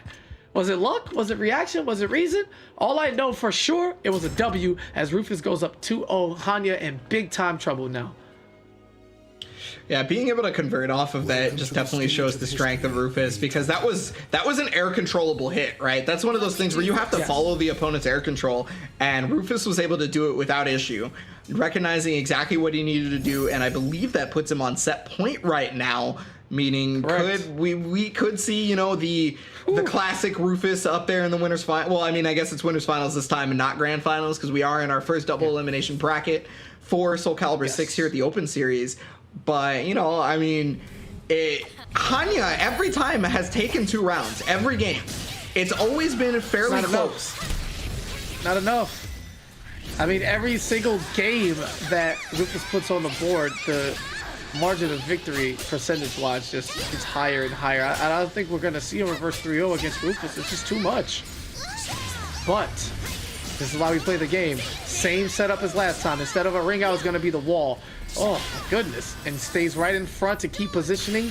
Ring out territory, but soul charge for the safety. I respect it. Nice punish again. Follow up. This should be enough. Oh, no. Gets a weird splat, and her legs save her a second time, but still have to block the following attacks, and it wasn't enough. There's the dunk, just for the exclamation point. Take a splash there, and a bath for Taki. Yeah, I guess it was those long dancers, like, keeping her in the ring. I don't know what it was, but... Okay, shotgun blast. Yeah, that's going to be an easy punish on the wind cannon there. Okay, just up against the wall. It's real scary right now, so I can totally understand why Hanya is kind of ducking it out, you know, bobbing and weaving, trying to block. Okay, pressing buttons now that they're just barely away from the wall. Unfortunately, Rufus meeting them at every turn, gets the throw right there, and that should do it. One apiece in rounds right now. Yeah, that throw is ridiculous. Hello? That animation is so sick. Like, what a beautiful assassination. I love to see it. Taki's rising up as one of my favorite characters to watch in this game. Yeah, she really is. The triple backflip, just in case you couldn't see it. She said, you know what? I heard that you invited Tira to the Soul Calibur Olympics. I would like you to reconsider your pick. As the wake up again, another twirl, and just showing us all of the acrobatics. She have enough to get the W though. Jumps over, Talon waking up. It's not over quite yet. Has a bar of meter about to be gained. It is now earned collectively. There's a throw, and there's a real chance of a comeback here for Hanya, adding up the damage on the follow-up. No break. Yeah, no break was huge right there. The soul charge is going to allow for just a bit more pressure, but Hanya's got to watch out for that backstep into CE that Rufus showed last time. He's going to try and look for it. No, caught the flip because Rufus picked no option afterwards. Hit him directly out of anything they could have done right there. And now Hanya to take 2 rounds before Rufus this time. However, again, Rufus with the 2 bars, a lot of meter to work with, can do a lot of things with it. You love to see it. Every single time Rufus has attempted that empty flip in, it's gotten punished. Hanya's definitely paying massive attention to every little detail. Got caught there. Nice backstep. Gets the punish counter hit for the launch. Reset. Knocks him out of the CE. And Rufus is in trouble here. Wait a minute. Oh, got the possession throw, and that Boston Crab is going to finish it off. That was so dirty from Rufus there, going deep into the bag. Oh no, gets the back throw. That's a lot of damage to set it off. About 20% of the health just gone just like that. I thought that was side throw for a second there, but that did a great, good lord. Yeah, it might have been side throw, you know, forgive me if I got that wrong, and please correct me if I do, but man, here's a CE. Still her turn, not quite. Looking to leave this place, she will. Oki to the side, and then the wake up CE, and it connects, and Hanya gets on the board here, 2-1. We talk about statistics, we talk about probability, but this could be the beginning of the first reverse 3-0 we see against Rufus. However, I don't want to get it too amped. I need more, but Hanya, you pointed this out earlier, won 2 rounds in every game. Could this be the turn that we need? Yeah, you know, you're talking about how it's just maybe just not enough, right? But the question was, how much is going to be enough to be able to put Hanya over that hill? Because when you're winning 2 rounds every single game, that hill does not look insurmountable. That hill looks very doable. And Hanya recognized that exact fact, made some very small needed adjustments, and now we are 2-1 right now. I think if anybody is going to be able to do it, it's looking like Hanya for sure. Yeah, absolutely. How's a roll and to stand up CE? How's that feel? It feels good. I promise you. Feels solid. Just okay. I'm gonna go this way. All right, I'm pressing this button. Oh, you pressed? Sick, bro. Let's keep it going. Game 4 coming up. Can Rufus hold off the? It doesn't even feel right. It's clearly comeback territory. But as you talked about the hill not being too big, when it's Rufus, it certainly seems that way. All right, as we go into game 4. Counter hit to start. Call out. I feel like Hanya has a clear knowledge of the offensive pressure that Taki can do, because they seem to be getting out of every string, right? Like you saw that wind cannon backdash right there. They were, ducking the high strings into throw in the previous games. There's just been so much that specifically Hanya has been looking for, calling out and getting a ton of damage versus Rufus against. And I think now Rufus is starting to recognize that, right? So changing up the offense, and it's just catching Hanya left and right now that everything is just a little bit different. That was fantastically poetic. As soon as you made mention of it, you could see the live adaptation coming in from Rufus. Just allowing Hanya to go for those back dashes and then whiffing the follow-ups, as these are more reads than reactions, as proven by that last sequence. However, these trades not going to work in your favor. You see Hanya this round slowing down with the step backs, going for throw mix-ups, a little bit more offensive, working their way in, and then here comes the CE. Rufus just going to chill, let it rock. Whiff punish opportunity, a little too late to the button. Yeah, on the full string right there. That's pretty surprising to see the whole string a lot of the time. Oh, catching the Nikes. I smell new shoes. Finish that off. Trying to get on set point right now. A lot of meter for Rufus and only 1 bar for Hanya coming out.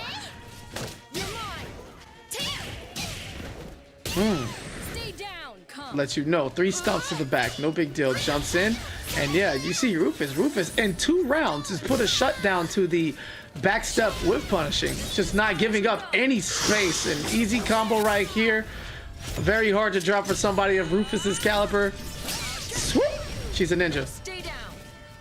Yeah, great use of meter as well, considering he had so much to work with, right? He can use that again. Oh, catches the launcher right there, catching the air control as well. But the wake up buttons here from Hanya, I mean, you got to make something happen right now. Wake up buttons just might be the trick.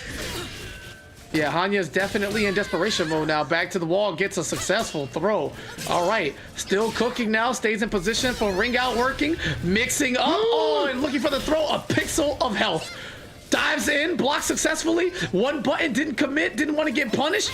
And who cares about that guard gauge? A little just out of range, and Rufus somehow finding the wherewithal to stay patient, not overextend, not even an inch. And as Hanya's desperation forced them to just throw out whatever, it is Rufus who capitalized, waited for the right time to strike, and that is a 3-1. It got a little dicey there at the end, but in that game 4, business as usual. Rufus smoked the first 2 rounds. We saw that adaptation. He no longer left door open to get punished by backstep into cannons or launches. None of it. Rufus said, okay, analyze. This is not working. All right, let me do this. And Hanya was not able to catch on themselves and force adaptation from within. And no surprise, winners finals, Rufus. Yeah, it's starting to look like we're in one of those situations where it's double champ time, right? Like, we still have to wait for Kiev's match to conclude. We still have to go through that. But with Rufus currently in the winners finals, it's definitely looking likely. I have to commend Hanya though. That match was a lot closer than the score would probably give credit for. I feel like the knowledge checks on the Taki strings was so important that it almost seemed deliberate from Rufus's side to continuously go for strings that Hanya was showing that he knew he could blow up. And then in the last game, no longer doing any of those, right? So the second that happened, Hanya had no recourse, right? No adaptation, or at least not quick enough to be able to make that happen, because when those strings no longer came out, he just didn't have a game plan anymore. Yeah, it's it's just a testament to how good Rufus really is. Like, raising the bar through and through every month. It's getting harder to even force a chink in their armor, man. I just don't know what to do. Think about it, maybe? I don't know. Let's look at the bracket, man. Take a look at what's going on. Hanya's now gonna earn themselves a date with Blade of Flame, also still very much alive. Ganondorf waiting the loser of our next match, B-Boy Skyzo and Kiev. Will it be business as usual, or will they follow it? I mean, take a look at the bracket, man. 3-0s everywhere, a couple 3-1s, but this is no drama central, right? We don't want our hearts beating. We don't want 3-2 last match. I have to sweat. No. People are getting leads and they're staying out in front. And I don't know if the force hold is gonna let loose at any given point, but again, we'll see what's coming up next. We got my most anticipated match here, Skyzo and the solidarity around everything in their gameplay against Kiev, who is like actually the unstoppable force. So I'm definitely excited for this next one. Yeah, I wonder really how B-Boy Skyzo's block punishment game is going to come into this, because Nightmare players are usually incredibly good about not doing the move that gets them block punished, because they already have lackluster frame data, we'll say, at the moment, right? It's a little low. It's a little slow, excuse me. So they're too worried about being able to take their turn back a lot of the time. Chat's gonna say Kiev 85%. No, it's all business as usual here, honestly. I gotta be real with you, chat. You guys are much smarter than the BB tag chat. Jesus, like I'm just throwing that out there. I do both the open series for BB tag and Soul Calibur, and I feel like you guys know the players maybe a little bit better over here on the Soul Calibur side. Yeah, bro, that's how you feel, bro. Just gonna call him out just like that. I respect it, though. Don't get me wrong. You love to see it, but yeah, man, dude, the Calibur people, for the most part, are the ones that I've interacted with in person throughout the year and I don't know what this word means anymore, but traveling. They definitely pay attention to just about everything they can. So you love to see it. Also, even if you're just a casual and you've only tuned into these PlayStation events, you would know Kiev is French for business. All right, that's not actually true. Don't take my word for it. But the way he I was about to say that was all right. It might as well be. I'm not well versed in French, KP. So you had me going for a loop. I really didn't know. I really wasn't sure.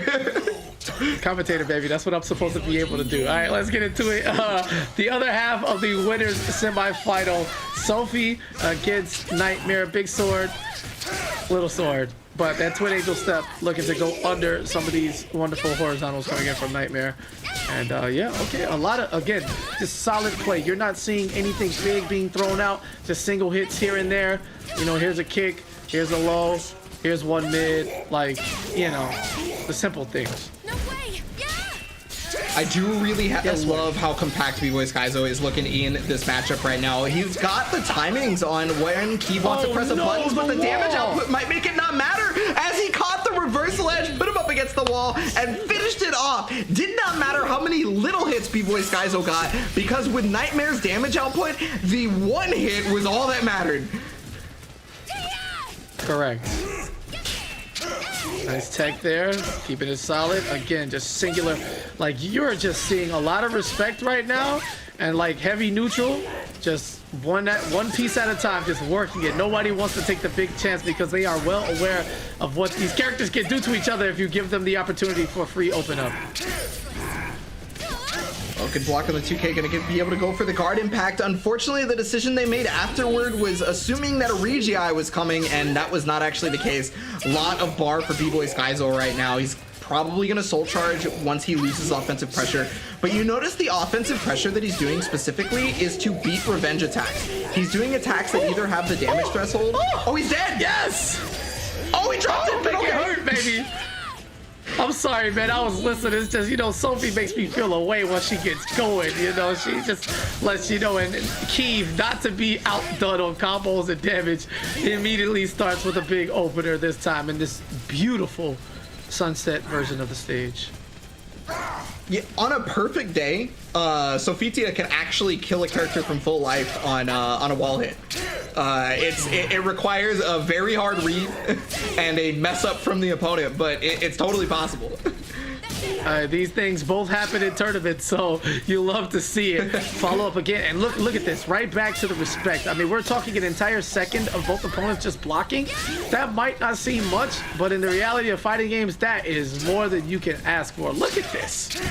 So much respect. Yeah, I think the respect is required at this point because... Yeah, go ahead, boss. Oh.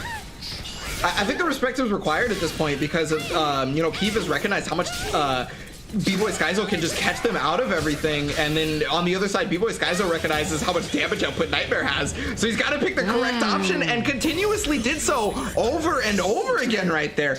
Again, picking the option that beats revenge attacks while also catching step, I feel like it's just such a smart game plan specifically for this. Yeah, absolutely. I mean, pay attention to the clock there. There were 7 seconds at the end of that round. The soul charge is going to stop the clock this time, but man, all of these rounds have just been take your time. You know, the clock is your friend, and it's wild to see such a different approach. But again, I am enjoying this. I love amazing defense, and he went forward and charged it up. Yep. Let's ride the wave, baby, to victory as Keeve takes game 1 on a charged critical edge. Oh. I think that was looking about as close as the Hanya match, honestly. Yeah, I think Keeve knew exactly what was happening there because, again, the respect, right? You're going to have the time to do your thing. He was just waiting on B-Boy Skyzo to bite on it, and just like that, you know, you got to welcome to the CE with GI properties, and it's like, oh, okay, cool. Yeah, I'll come. Yeah, watch me summon this demon horse. No big deal. You know, it's just Nightmare. It'll be over quick, I promise.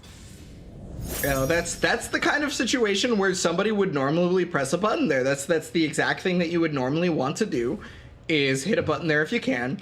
But Keeve recognized exactly that. He was like, okay, I know you understand when to press buttons versus me on block. So I'm going to do the thing that counters you pressing buttons immediately because you've done it every time. I personally feel there's no chance that you won't press a button into the CE, and just completely made the right call. Yeah, absolutely. All right, how about the right call there to begin this match? Big swinging vertical to take Skyzo up top. But again, Skyzo, regardless of what he's going through, whether he gets opened up for a massive counter hit combo like here, they don't get desperate. You don't see them just start throwing out Hail Marys and the like. Still patient, baiting out the GI there. You know, angel stepping all around, keeping the offense solid and steady. He's going to get rewarded here. A little early on that throw attempt, so he's going to eat the first flapjack, but not the second one, and a counter hit's going to force enough stun to get a follow-up. And Keeve, yeah, it's just solidarity, and Keeve is just a little better, man. That's what's happening on your screen. Yeah, despite the game plan versus Nightmare specifically that B-Boy Skyzo was bringing into play, it's mattering very little as Keeve has already made an adaptation towards it, right? He's backstepping more than he's sidestepping to be able to get caught. But now B-Boy Skyzo is recognizing the timings again, changing it right back up. However, they're fighting at the ledge, so this is the scariest moment. Yeah, I would watch those hops against Keeve, man, those AGAs. This should be an easy sidestep. Oh, well, didn't get hit, so it's all good. Yeah, that setup specifically right there is to catch anybody ukemiing out, because if you ukemi, the CE actually connects on that tech. But no ukemi there, and because he blocked it, I guess it was just safe enough. Beautiful. Thank you for the knowledge there, good sir. As we go into it, nice check, lift up. Again, she's just so graceful, and boom, just working on that guard gauge. Again, Skyzo doesn't necessarily look for combos, right? Every hit adds up, every blocked attack does the thing. But you're gonna need a little more if you're gonna mount this comeback here. Oh, here's an opportunity. Oh, got the reversal. All right, edge. What's it gonna be? Hey. And get the stop sign right there from Keeve. Rock, paper, W right there with that horizontal. Oh man, to bet it all on the reversal edge and then lose that way. Oh, I know that hurts. Yeah, oh, got the low. That's actually going to be a great amount of damage because it was counter hit stun. Normally, if you see that low, it's really not a big deal. But Okay, Twin Angel. Yeah, and again, see, revenge attacks mean nothing to B-Boy Skyzo because he's always doing something with at least 26 points of damage. Ooh. Okay, flat six. Oh, he got so lucky. I mean, that AGA was like 1 frame from connecting. Oh my God, Skyzo beating him to the punch. Literally, there's just no way. The amount of fear that went in my heart when I saw that blue flash, I was like, oh, he's getting cooked. Yeah, no dub for that one though. B-Boy's guys go with the 2 bars. Gotta make note of that because right now Keeve is in solo charge. He missed an AGA input there, but yeah, not missing it at the second time. Caught the backstep right there, putting the pressure on. So much chip damage, and then getting the throw here, and another bar back for Keeve. I feel like soul charge is gonna have to happen on this wake up, or at least soon. Oh, wait a minute. Gonna punish there. Yeah, absolutely. Steps it first. Making the most out of this activation. Oh, and a lucky tech in that situation. Didn't think they would have the opportunity to do so. There's the guard break. And does she have enough? Can she combo into her CE here? Didn't need it. The normal BNB has enough mustard on the tip, and B-Boy Skyzo not letting this set get away. Tied it up at 1 game apiece. Yes. I love this song. I love it. Give me that good back and forth, full of neutral, baby. It's my most anticipated match, and they're already delivering. Makes me happy. Feels good, man. Great stuff from B-Boy Skyzo to recognize what the most damaging combo after a guard break was, because normally guard break combos are really, really scaled. So, you know, it's always a question of whether or not it'll actually be able to kill, and Fade busted out everything they possibly could. I don't know if that was Soul Charge specific, because unfortunately I'm not a Sophie main, but I don't think it was Soul Charge specific, and they still made it happen regardless of that fact. Again, no matter what, I continuously commend the game plan versus Nightmare specifically. They're calling out steps and revenge attacks at the exact same times at all moments. Realistically, I think for Keeve, it's going to be up to changing up his timing, specifically his timing, because he's been getting counter hit by those attacks almost every time. Forgive me. Oh, okay, wait a minute. Gonna duck under. Gonna show you a little bit more. Yo, Nightmare is so damn. Just everywhere. Man, the damage output from Nightmare is absolutely nothing to scoff at. This character has really strong neutral game with damage to boot, so he can always keep you in the range that he wants you to be in regardless of that.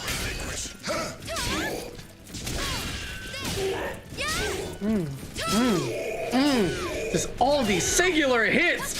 Can't quite get the ring out from that, but very solid damage. Oh, I mean, you know it's Keeve. Keeve is gonna try it. You're near the edge. You better look out for that AGA in all horizontals. My man is trying to send you.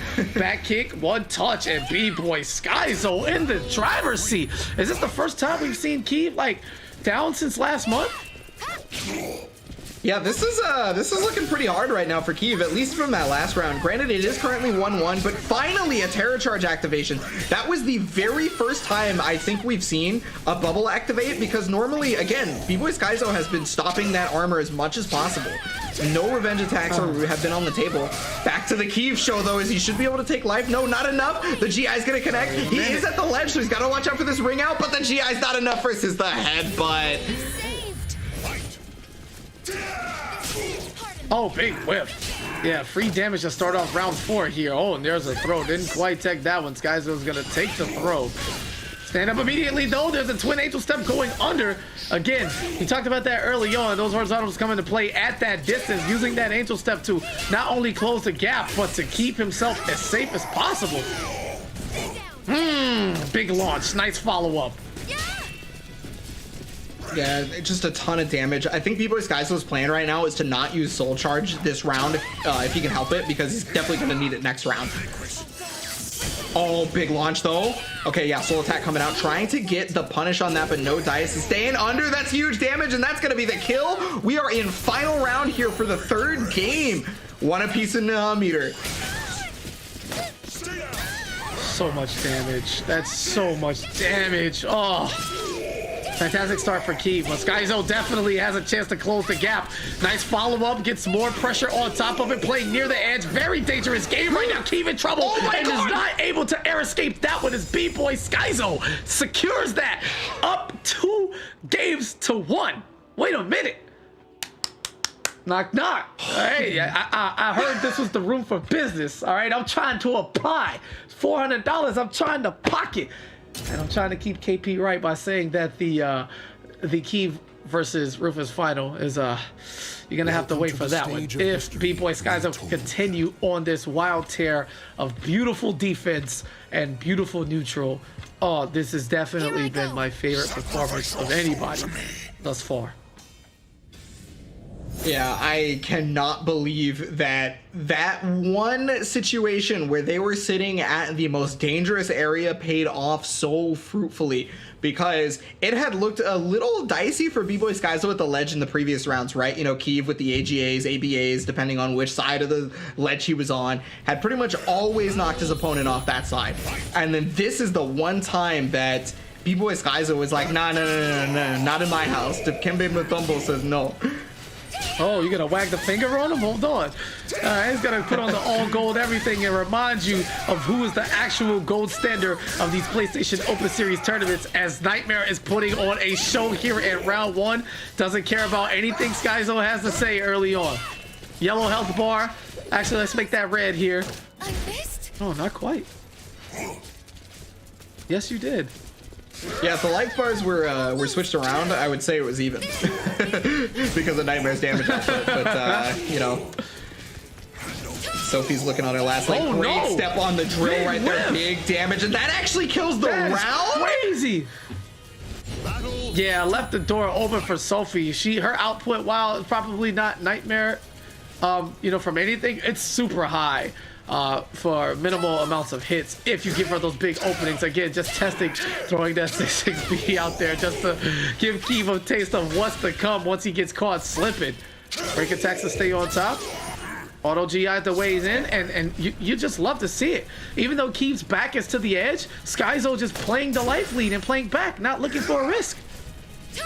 Yeah, bro, you were talking about showing excellent neutral game and excellent decision making. Sophidia is a character that allows for that 100%. She exemplifies a player that just has those things.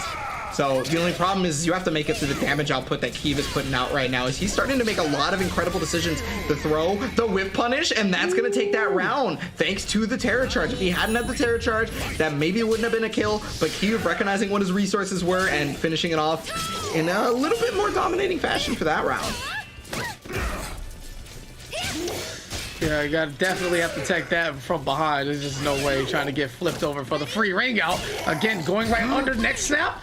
All right, no, I'm not going to take the second part of that throw. There's just so much more additional damage unnecessarily, but there's a stab before you can get started. Talking about Nightmare's frame data and, you know, how it's not quite the fastest, and that's to be generous, but talking about is Skyzo looking to send Keeve down to the losers bracket. Yeah, we were talking about the block punishment game from Skyzo, and there it is right there, showing that that move was negative enough on block to be Twin Angel stepped. It's going to keep the pressure on despite that soul charge because he was outside of the explosion range, and because Keeve is at the ledge, he's going to try to fight his way out of here. Couldn't get the punish on that one, and great recognition of the string for B-Boy Skyzo. Again, another low, and because it's Nightmare, he only has one thing that can punish that low on block, and it is the low specific grab that grants him a terror charge.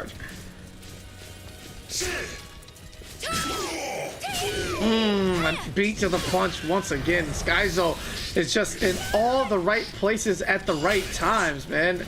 And even though Keeve is in terror charge here, I don't feel fear for Skyzo. I just know something is coming. And right on cue, speak it into existence, and it shall be. Close your eyes. Don't get blinded by the light.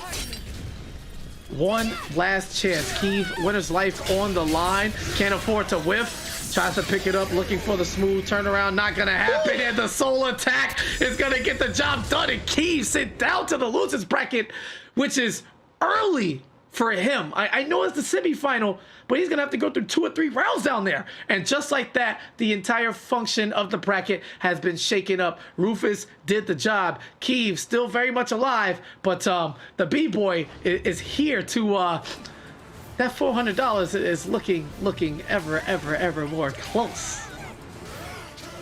Yeah, if there was a time to lose early on, it was definitely this week this month, excuse me, because of the double elimination bracket. I mean, that's lucky for Keith, Yeah. but B-Boy Skyzo said, like, the way B-Boy Skyzo was playing, I feel like they would be saying to Keith, like, go ahead and come through losers bracket. I'll just do it again. Don't worry about it. You know what I mean? Yeah. Like, the way that game plan was versus Nightmare was almost perfect. Obviously, Keith found a couple of holes in it in those early games, but once we got down to that final game, I felt like B-Boy had polished it just enough that it meant just absolute destruction after that. Yeah. You know what the crazy part about all of this is? That just sets up B-Boy Skyzo versus Rufus. So, you know, they do say if you want to beat the man, you got to beat the man, right? Well, Keith is down. And your next test is Rufus, which, by the way, after you win that, there's a high chance that you'll have to beat one of them again in the grand final. So, as we take a look at the bracket, that's going to set up the French battle there. Keith and Ganondorf. Ebonic, I don't know, man. It's not looking good for your predictions. But on the bottom half, Hey. Hanya and Blade of Flame are definitely going to get it going. And by the time we finish the winners finals, we should have that settled of who would be playing who moving forward. 3-0, 3-0. The plates have shifted now. We got 3-1s on the board. EU, man. You can count on EU to not choke, and they can get the job done, all right? You too can be a part of this by going to compete.playstation.com. Get signed up for no charge, man. $0, £0, zero any currency. You can do it fresh off of your PlayStation 4 console or through the web portals online, all right? Take some time. Do it. Don't even consider it. Just do it. You know what I'm saying? And while you do that, we're going to take a quick break. We'll be right back with more of the Soul Calibur 6 October monthly final. All right? Y'all stay tight.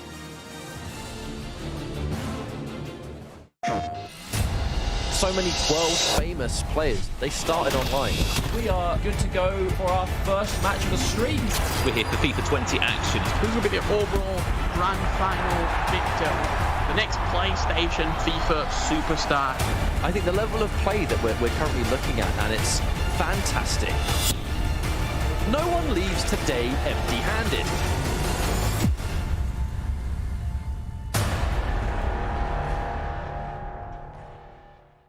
PlayStation.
We are back here at the PS4 Tournaments Open Series. It's we're getting down to the nitty-gritty. Some predictions are looking real scary on my side. Some predictions are looking real good on KP's side right now. Hey man, but you know, gotta have one, right? well, hold on. I could still be okay. You don't know. Let's take a look at this bracket. We got Rufus versus B-Boy Skyzo, which is close to your prediction, right? We were saying that, you know, we wouldn't see the grand finals be Rufus versus Keeve again, possibly. Ganondorf is the only person who can put a wrench in that. The only person here. And they're going to be playing, I believe, off stream. So Yeah. that could, we won't know. We won't know until it comes. I mean, look at the bottom of that bracket, man. 3-2. Hanya has seen their exit after playing it so clean. Blade of Flame making the run. And you remember, momentum in the bottom half of the bracket is something that can just go wild. And you just play and you win, and you play and you win, and then suddenly you become unstoppable. So we'll see how that goes. But definitely all eyes on Ganondorf versus Keeve. I'm just ready to catch that update after we get through this winners finals, which is Skyzo. Is again, I'm riding that wave. I don't know if Skyzo's going to win it all, but if they're able to take out Rufus here, that's going to be a super strong argument. However, you would need to defeat one of them in all likelihood again in grand finals. Man, it is an uphill battle to say the least. But I think B-Boy Skyzo is more than equipped this time around. They have done their homework, and that Sophie is definitely my favorite thing that I've watched throughout all the broadcasts that I've participated in. Well, so for the chat, they're looking at 63% Rufus, not as emphatically in favor of the previous champion as the last match. I don't know if maybe the previous match dissuaded them a little bit on wanting to vote for a champ or whatever. But I mean, B-Boy Skyzo, if you watched that previous match and you were asked to vote on either B-Boy Skyzo or his opponent, I do not blame you for voting on B-Boy Skyzo. Absolutely. Like at this point. All right, well, B-Boy Skyzo looking to make the chat believers, if anything else, and Rufus doing what he does best, not caring, showing up, taking everybody's money. It's love to see it. Blood. What a god. All right, to put some respect on Rufus's name, we've got Sophie going up against Taki here, and immediately run in for the throw. No, this is B-Boy Skyzo. He's not having that. That's not how this works. You gotta respect something neutrally on your approach. Ooh. As we get a very good look at that animation in every frame available. All right. Yeah, able to get the Twin Angel step. Okay, nice step on that. Gonna get the full punish there. Again, so one of the things we saw versus Hanya as when Rufus was fighting was that the knowledge of strings that Hanya had really put a dent in Rufus's game plan. If B-Boy Skyzo has a similar approach to it, we can find out if that's either a deliberate choice by Rufus or if it's not going to matter at all. Yeah, that was certainly a deliberate choice by Rufus. Calling out the GI before B-Boy Skyzo even did it, already went into that break attack animation because he knew exactly what was happening. And Rufus doing what Rufus does best, run away. And I mean with the score. In terms of offense, he's always in your face, up close and personal. But when Rufus gets a lead, man, you don't come back on Rufus. And again with the call out, guaranteed unblockable follow up, just right on cue. It's almost like you speak it into existence. Wait a minute. Oh no, wait, it's Rufus. Nothing's changed. Unfortunate. Runs away with it. 2-0. Yeah, that was really unfortunate right there. Got the lethal hit, but couldn't make much of it. Super unfortunate right there for B-Boy Skyzo. Rufus, yeah, definitely looking to run away with it. I know that B-Boy Skyzo has a lot of meter, but the problem is Rufus has the same meter and the life lead right now, and he seems to be picking just about every proper option so far. Yeah, he's also getting B-Boy Skyzo to switch up.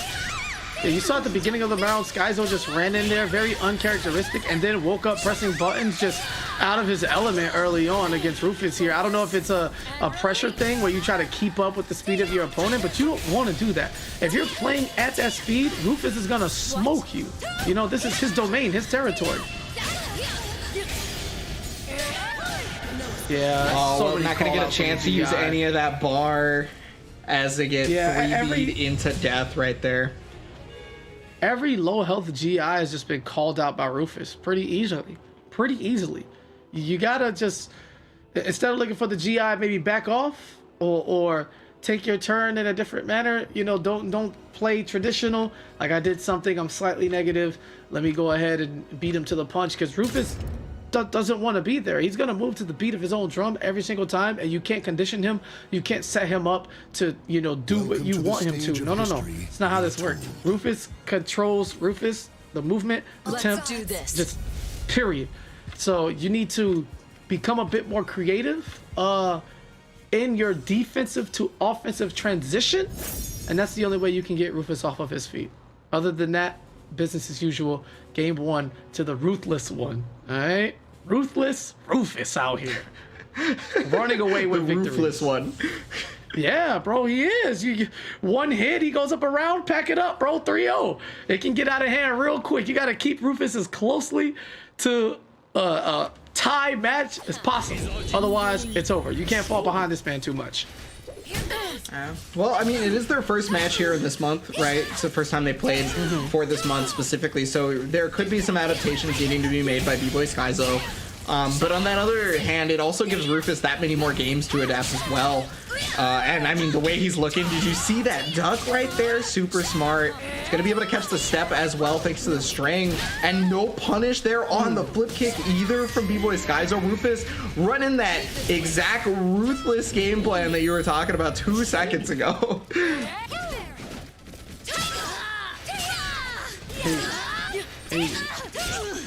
Hey. Everything is just working right now for Skyzo. How's that? 7 hits in a row and everything just connects. Oh, okay. Didn't break an armor or anything like that. Just got it to hit naturally. Punish. Yeah, that punish is going to be huge because he's not fighting against Nightmare like he was before. So getting that punish is going to add up a lot more over time than it did with Keeve. So he's probably going to have to think twice about doing that string.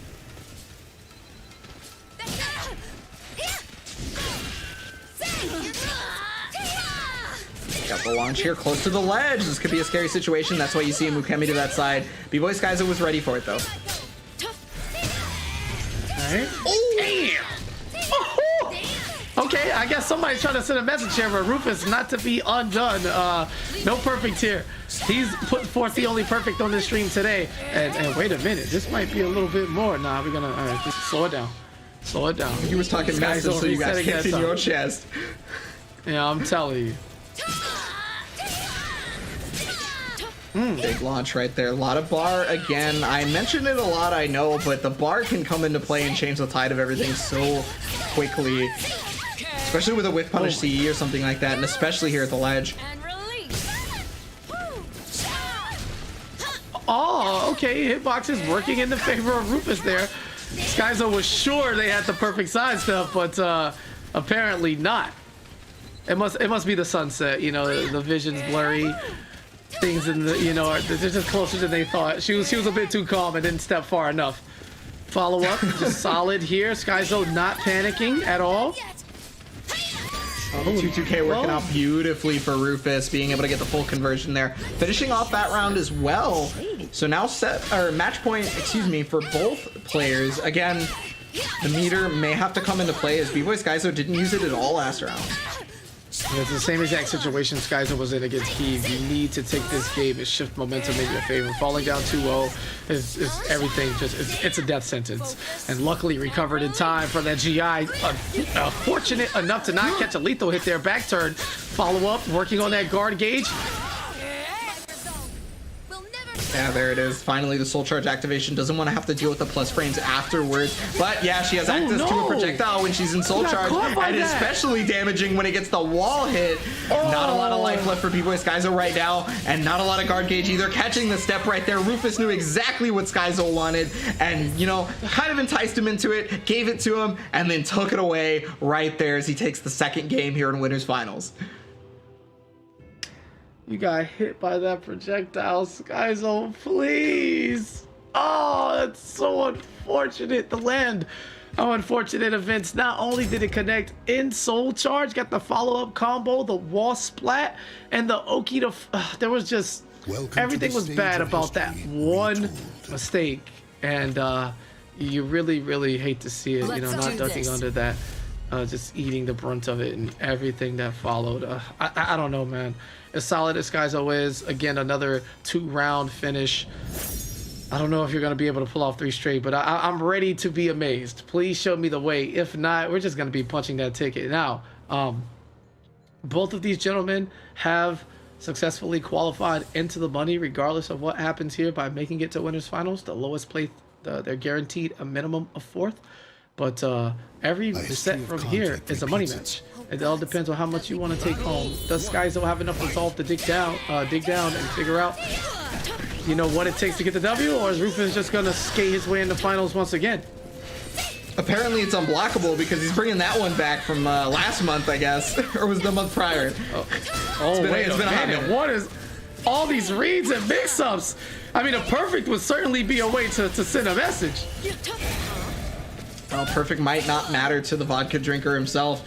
You know, he calm as the ocean breeze, but hey, if there's one way to keep composure, that would be the mindset for it.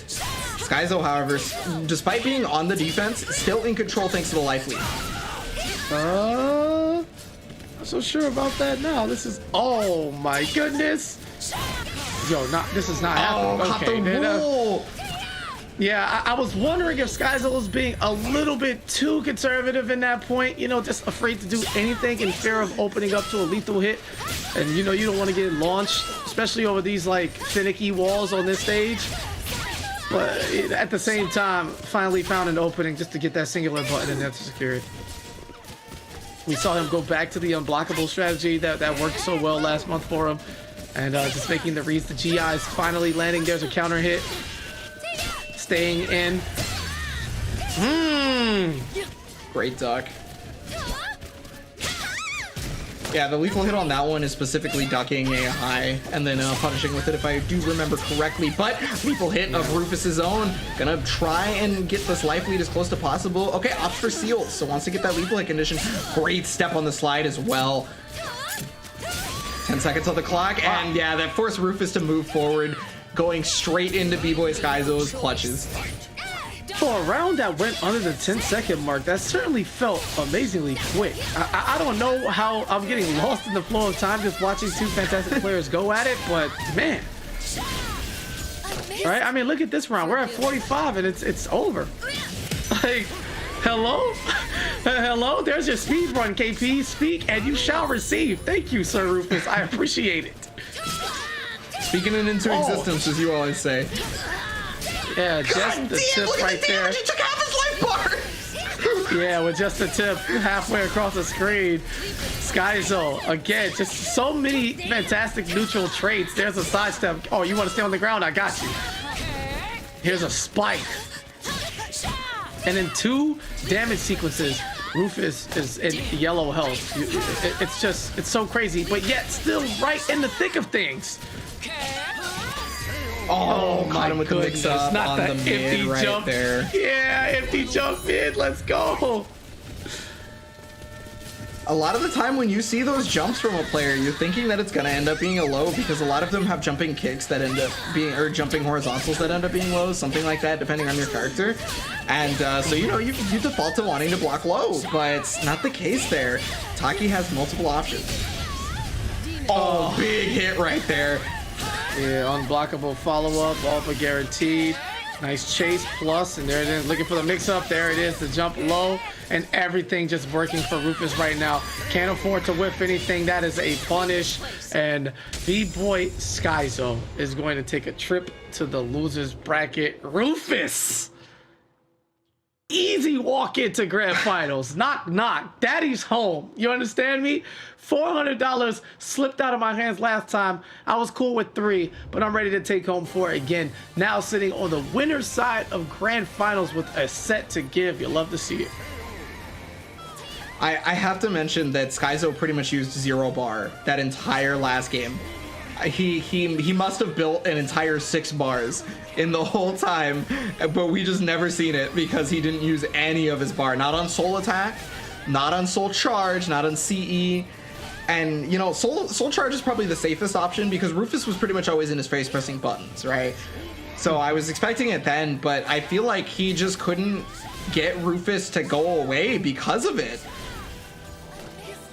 Yeah, I mean, especially in this last round here, once he realized the jumps were just working, right? You saw jump mid, hop mid, and then save the empty jump, the hop low for the last one right there. There's mids just everywhere. What? Again, hop, like there it is. Just beautiful sequence from Rufus. And he kind of realized at that point, everything was working. And all he had to do is keep it sweet and simple to secure the W. All right. Oh, man. Look at the bottom half of that bracket. 3-2. We were so close. 2 in favor of Kiev going over Ganondorf. It's just look at the harmony in the bracket. 3-0 all first round, 3-1 winners finals, 3-2 loser semis, or losers quarters, excuse me. It's you'll love to see it, but that sets up Blade of Flame going against Kiev, riding a 2-set win now.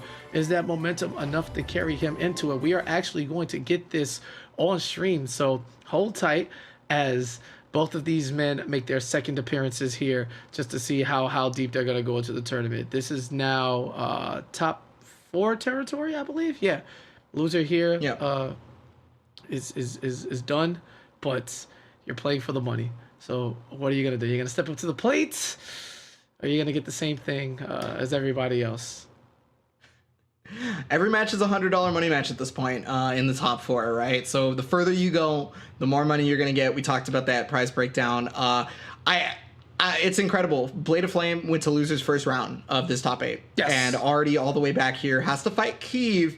If they can take down Kiev after going first round losers bracket of the top 8, that's pretty impressive because, I mean, obviously playing up to this point was all a single elimination bracket, right? Like, and then you had to get top 8 just to be double elim. They were bodying people left and right just to get here, you know, and then now you make a statement, maybe be able to take down one of the champions, at least previous month's champ, as chat thinks 54% is going to be Kiev, you know, previous month's champion over Blade of Flame right now. It's pretty close, though. A little less confident, yeah, a little less confident. I was seeing overwhelming numbers when it came to Kiev. We're talking in the 70s, so I think people are, I don't want to say they're woke, because Kiev definitely can make this run. I mean, he's no stranger. He's still in the tournament, right? So the grand finals is 2 sets away. However, somebody's going to have a date with B-Boy Skyzo right after this, and there's nothing that you love more as a tournament player at one point than to beat the person who sent you to losers and you send them packing. You know, there's very few feelings that equal that satisfaction. So before then, Blade of Flame looking to close the door on Kiev's run and set us up for a new grand final in the monthly series. Let's see what October has for us in store. Yeah, so it's going to be the Tira versus Nightmare. We saw Tira just a bit ago in the previous match where we saw Flame play, but I believe that was B-Boy Skyzo that took Blade of Flame down, right? So, yes. I mean, they're sitting up, you know, sitting pretty. Both of these players want that run back versus B-Boy Skyzo, right? Because they both went to losers bracket, just like you're talking about. Nothing will feel better than sending that man packing. Getting into it, game 1 right here. Quite a large stage, but this is a matchup that I feel like Tira does okay in, because where normally you would be afraid of allowing Kiev to get that terror charge, that's going to allow you to possibly stance switch as Tira and get that much stronger, you know? Also, she has access to pretty strong lows. Her mix-up game is pretty good. She pretty much has everything in the game outside of a projectile, right? So... Oh, how about getting dunked on? And just like that, one sequence, man. This is such a devastating momentum-based game, Soul Calibur 6, where it can be all good, and you just get slapped with the wrong button on a step or a counter hit, and it just leads to so much so quickly. Yeah, you can literally never count Nightmare out. If he has at least a pixel of health, that means he has a chance to kill you. Okay, Soul Charge activated to get out of the plus frame pressure, but nice duck right there from Blade of Flame. Super good awareness, and he's actually going to take a big lead off that, get a Jolly switch. Oh, lethal hit. He isn't Jolly, so it's a little bit less damage, but still going to kill, catching the Ukemi there.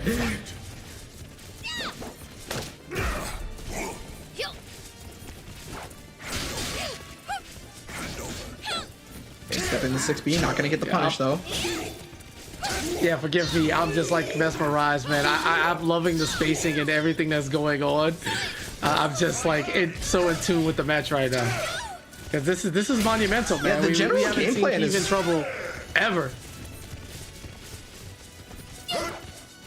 Yeah, this is maybe what, the second time now that B-Boy, well, I mean, okay, the third time, because Rufus put him in trouble when he won, and then B-Boy Skyzo put him in trouble when we put him in losers bracket, and now Blade of Flame is going toe-to-toe?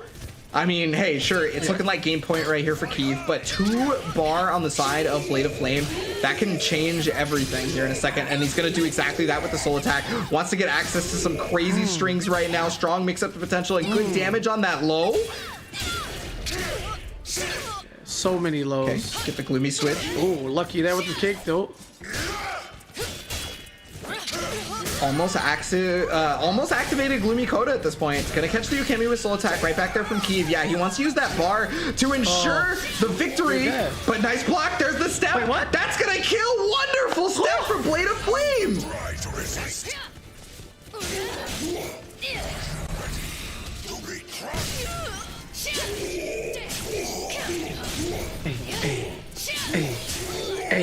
Hey, I'm just being a fan right now, bro. Just take it away, bro. Hey. I feel you. Okay, so Like, we do Tira's know so that sick. Tira She's so now has sick. Gloomy Coda active, which means the second she gets into Gloomy, she will be in a Soul Charge state without actually using Soul Charge. But got the low, not even gonna require Gloomy Coda or the Soul Charge to be able to take it right there. Blade of Flame with the first game over Keeve. Yeah, please forgive me, man. I just, she seems so fluent, right? It seems so effortless. Just getting the mix-ups here, there, boom, boom, boom, switching the stances, building that number up. And then, like you said, you want to be in a soul charge state without having to have access to the meter. And Blade didn't even need it. That just shows the elevation from when we first saw him play in the winners into what happens when you start to make that run, right? He's been through the trial. You saw a 3-0 or 3-1 the first round of losers, then a 3-2. So he's played in the clutch situations, riding that wave. Confidence has to be soaring. You're getting a Keeve that just dropped down, you know what I'm saying, and just came off a 3-2. It's just been, Keeve hasn't been able to breathe just yet. And there's a big opportunity to take advantage of a situation presented to you for Blade of Flame. And you love to see it, baby. New to the stream, new guard, bring him in. Somebody else sit on top of the mountain. Yeah, I mean, Keeve is definitely fighting for it right now. Able to get some good damage at the beginning of this game, but you can tell that Blade of Flame probably is looking to do a similar game plan, right? Game plan that Keeve had such a hard time navigating. However, Keeve, a lot more aggressive, able to find the exact timing. Sit down. I think he's gotten like every hit. How many moves have been blocked? I don't know, but I know how to read, and that word says perfect. 7 golden letters. Do not talk to me or my sword ever again. Don't look us in the eye. Nothing. We don't want anything to do with you. Just get back, all right? We're on a mission to the money. Oh, thank you for reading that for me because I can't read. So I really appreciate that. It's heavily It's all appreciated. good, man. Yeah, so 7 golden letters. I think they say the same thing in like every game, bro. If it's golden and it's big and it's a fighting game, yeah, bro, I'm gonna believe it says perfect. For the scoop. Another strong round right here for Blade of Flame, but turning the tides right now is Keeve with the counter hit. Okay, plus frames right here, but that uses the terror charge up. Got the throw tech, and then the AGA. Bro, that thing is like 2 frames, bro. How are you kids reacting to this nowadays, man? Is there an age limit? Yeah, I think I'm too old to react to that, bro. I can't do it. Just gonna watch from the booth. I mean, I don't think Keeve is super young, actually. I think Keeve is Oh, wow, the resist impact on the revenge, no way, but still, regardless, Keith was ready for it. You never see somebody resist impact the bubble, but despite that fact, Keith was still knew what to do directly after the resist impact, immediately started ducking. Oh, no punish on the drill, big though. Opportunity. Left it wide open. Just drilling nothing. That's crazy. Paid the man to drill him. He didn't drill it, and you still paid him. That's crazy. Like, oh, he didn't even complete the job. That's so unfortunate. You cannot leave anything on the board when it comes to this level of the tournament. It doesn't matter who the opponent is, right? We're talking the money games.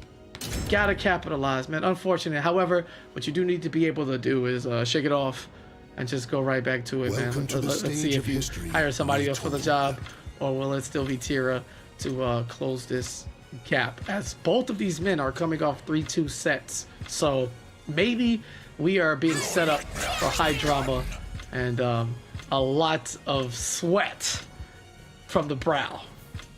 It's pretty much always high drama in the PS4 Tournaments Open Series. There is not a time where I feel like my heart isn't beating to its maximum limits, and I think this match is going to be no different. I don't see a character switch from either player. Kiev, the only other character I know them to play would have been Amy, and that was only around the time that Nightmare got nerfed kind of hard, right? So they picked up Amy, and then now that Nightmare's back in action, probably just all Nightmare again. I've not seen anything but Tira from Blade of Fame on stream so far, so I couldn't tell you on that one for sure.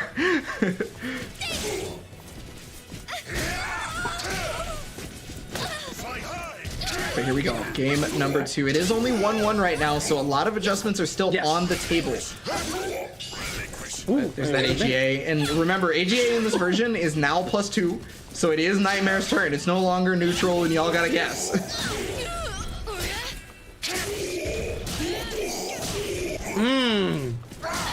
Shortly there. Pull up, jump, spot. Oh my god, dashing towards the edge. I don't know if just the type of game that Keith wants to play, especially when Tira has all these mix-up options up close, but unnecessary, baby. Who cares about a mix-up when a counter hit gives you that extra stun to continue the combo? Great reaction, great adaptation, easy work for a player of Keith's caliber. Absolutely. So first round to Kiev right now, and it's looking a lot better in terms of Kiev being able to catch the timings of Blade of Flame. The first game, he pretty much couldn't do it at all. Second game, he did nothing but that. And third game, it's looking to be the same.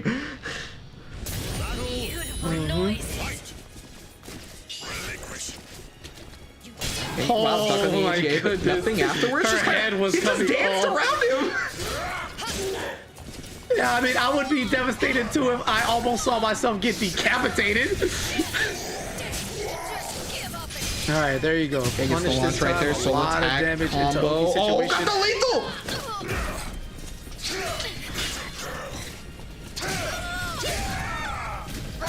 Okay. Oh my god.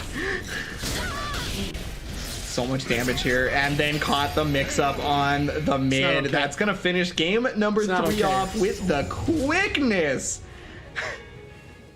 Yeah, Kiev, he turned that to a one-player game right there. It was not for us. It was not for his opponent. That was literally a combo showcase. Hey, this is what you do in this situation. Oh, and if you're over here, make sure you do this. Oh, and when you activate charge, oh, when your opponent's this position, yeah, these are all the things you do. So you go ahead and say that to the highlight reel. And again, I talked about the keys to victory. You gotta study, baby. There's so much footage on Kiev for just being out here and always appearing on the stream for how deep they go into the tournament. And I don't know, I don't know what the answer is for that. That was crazy. Blade of Flame was in there. And then the separation showed. This feels like just a veteran step. Like, all right, you've been doing your thing, young blood. Beautiful. It's fourth quarter time. This is where I take off. Let's see how he follows up here in game 3. Or game 4, excuse me. Yeah, well, I mean, getting your timings caught over and over is something that is really hard to adjust, because that's kind of your natural flow as a player. So he's gonna have to really make a big adjustment versus Kiev. And okay, I mean, hey, it looks like it's already happening to start with. Okay, now he's starting to catch Kiev's timings, in fact.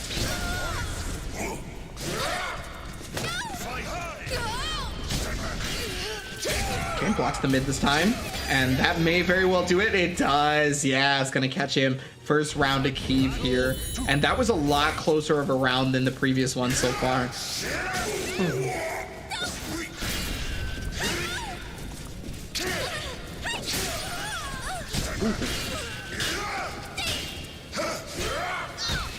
A lot of pressure right now. It's Is that how it feels to play Nightmare? I think that's exactly how it feels.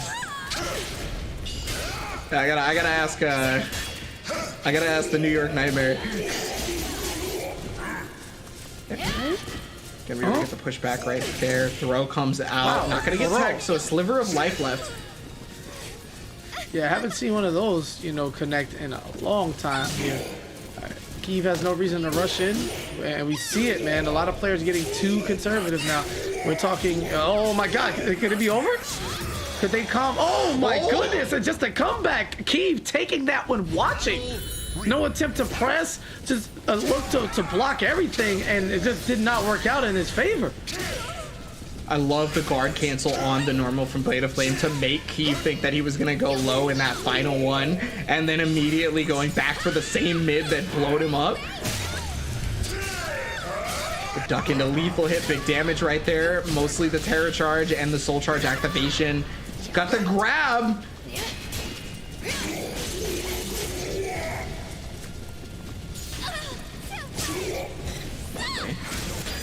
Oh, okay. Yeah, big whiff right there. Yeah, I didn't think Keeve was gonna take another one watching, but that it just doesn't seem characteristic enough. Got a little freaky there, trying to slide and grab in. Oh, wait a minute, sidestep CE punish. It's so visceral. Her CE is gonna push so visceral. Hey, she's not exactly someone who takes her opponents lightly, even in Jolly. She kills people, bro. Like I don't know what else to say.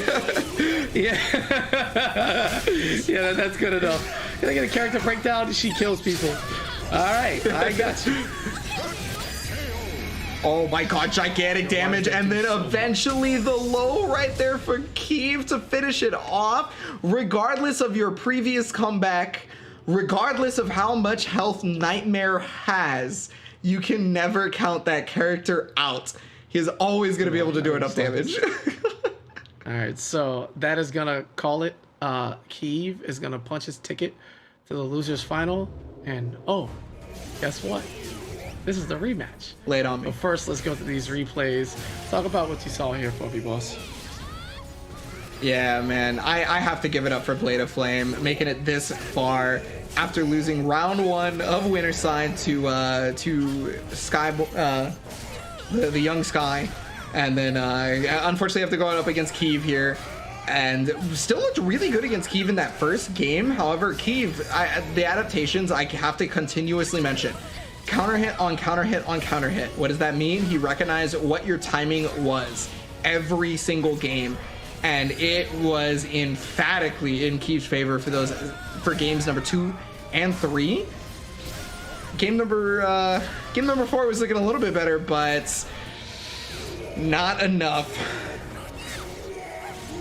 Yeah, Because he makes this incredibly low health comeback. Right? Check this part out. Yeah, people who shake up the nest that is Rufus and Keeve, they get there. They're in the yard. They're on the porch, but it's not enough to come in the door. The only thing we've seen is B-Boy Skyzo has proven already in this tournament that he can defeat Keeve. Can he do it twice to get a date with Rufus, who's sitting in the finals? Again, $100 on the line here. The winner of this is going to move on to the final and guarantee themselves at least $300, and the loser is going to go home with 2. So everything matters. Every single matchup matters. Yo, the other thing that's on the line right now, KP, I gotta mention it, is your prediction. Please. Mine is gone.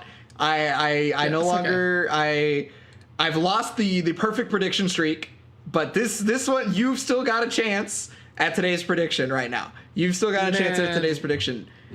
Listen, B-Boy Skyzo has been my favorite view of any player of any of the 3 finals that I've broadcasted here, and I don't know. I love me some neutral, man. I love solid play. I love playing the clock. I love being able to wither and break your opponent down by waiting. It's crazy to prey on the impatient and force people to do things they don't want to do, so you're still in control psychologically the whole time.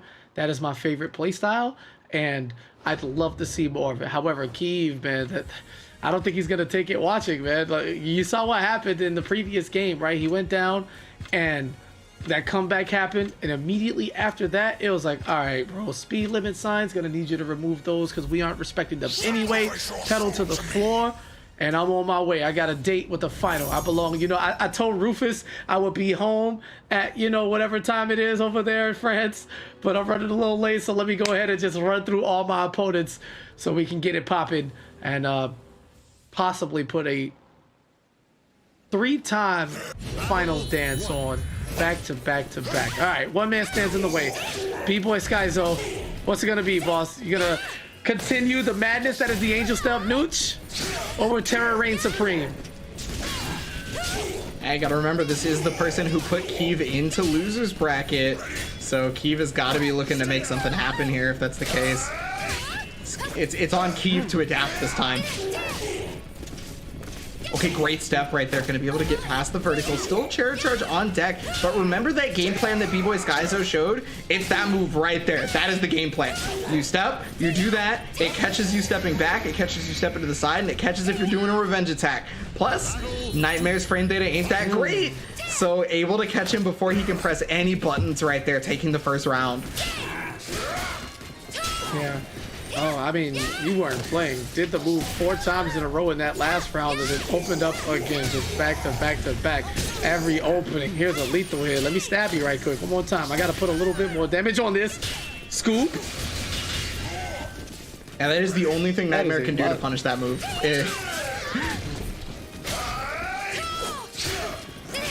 Oh. Not quite ready at the helm for the sidestep to get the punish. Looking for something much bigger, but again, you gotta take what you can get. Skyzo has no problem just blocking attacks and whittling your health down one hit by one hit. Oh, well, that's not what Nightmare does. Nightmare whittles you down by 3 total hits.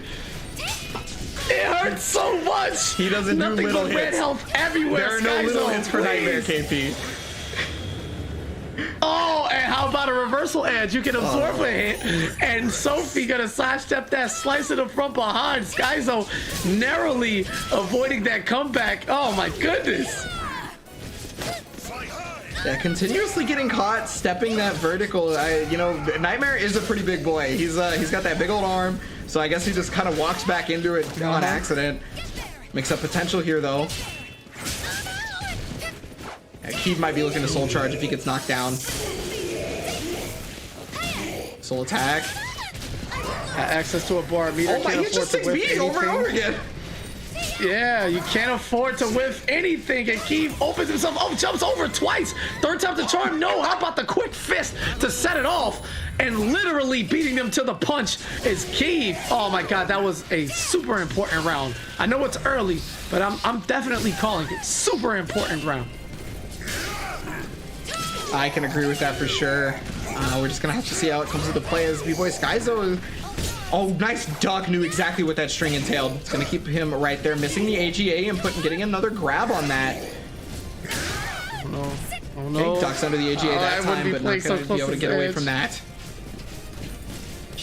God, I mean, it's true. Nightmare really doesn't have any little hits, does he? Oh my God! The damage! Oh! But wait a minute. Ari comes off. What?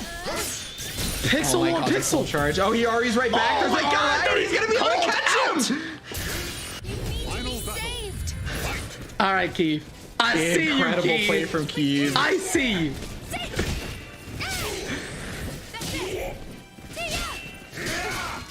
However, he is out of meter right now, and he is fighting at the ledge. He's going to have to kind of fight back from a deficit here, especially because B-Boy Skyzo has the 2 bars, right? Any hit could lead to a soul attack, and he continuously keeps stepping back into that vertical. You will know. Yeah. Yes. Talk to him. Everybody's favorite throw.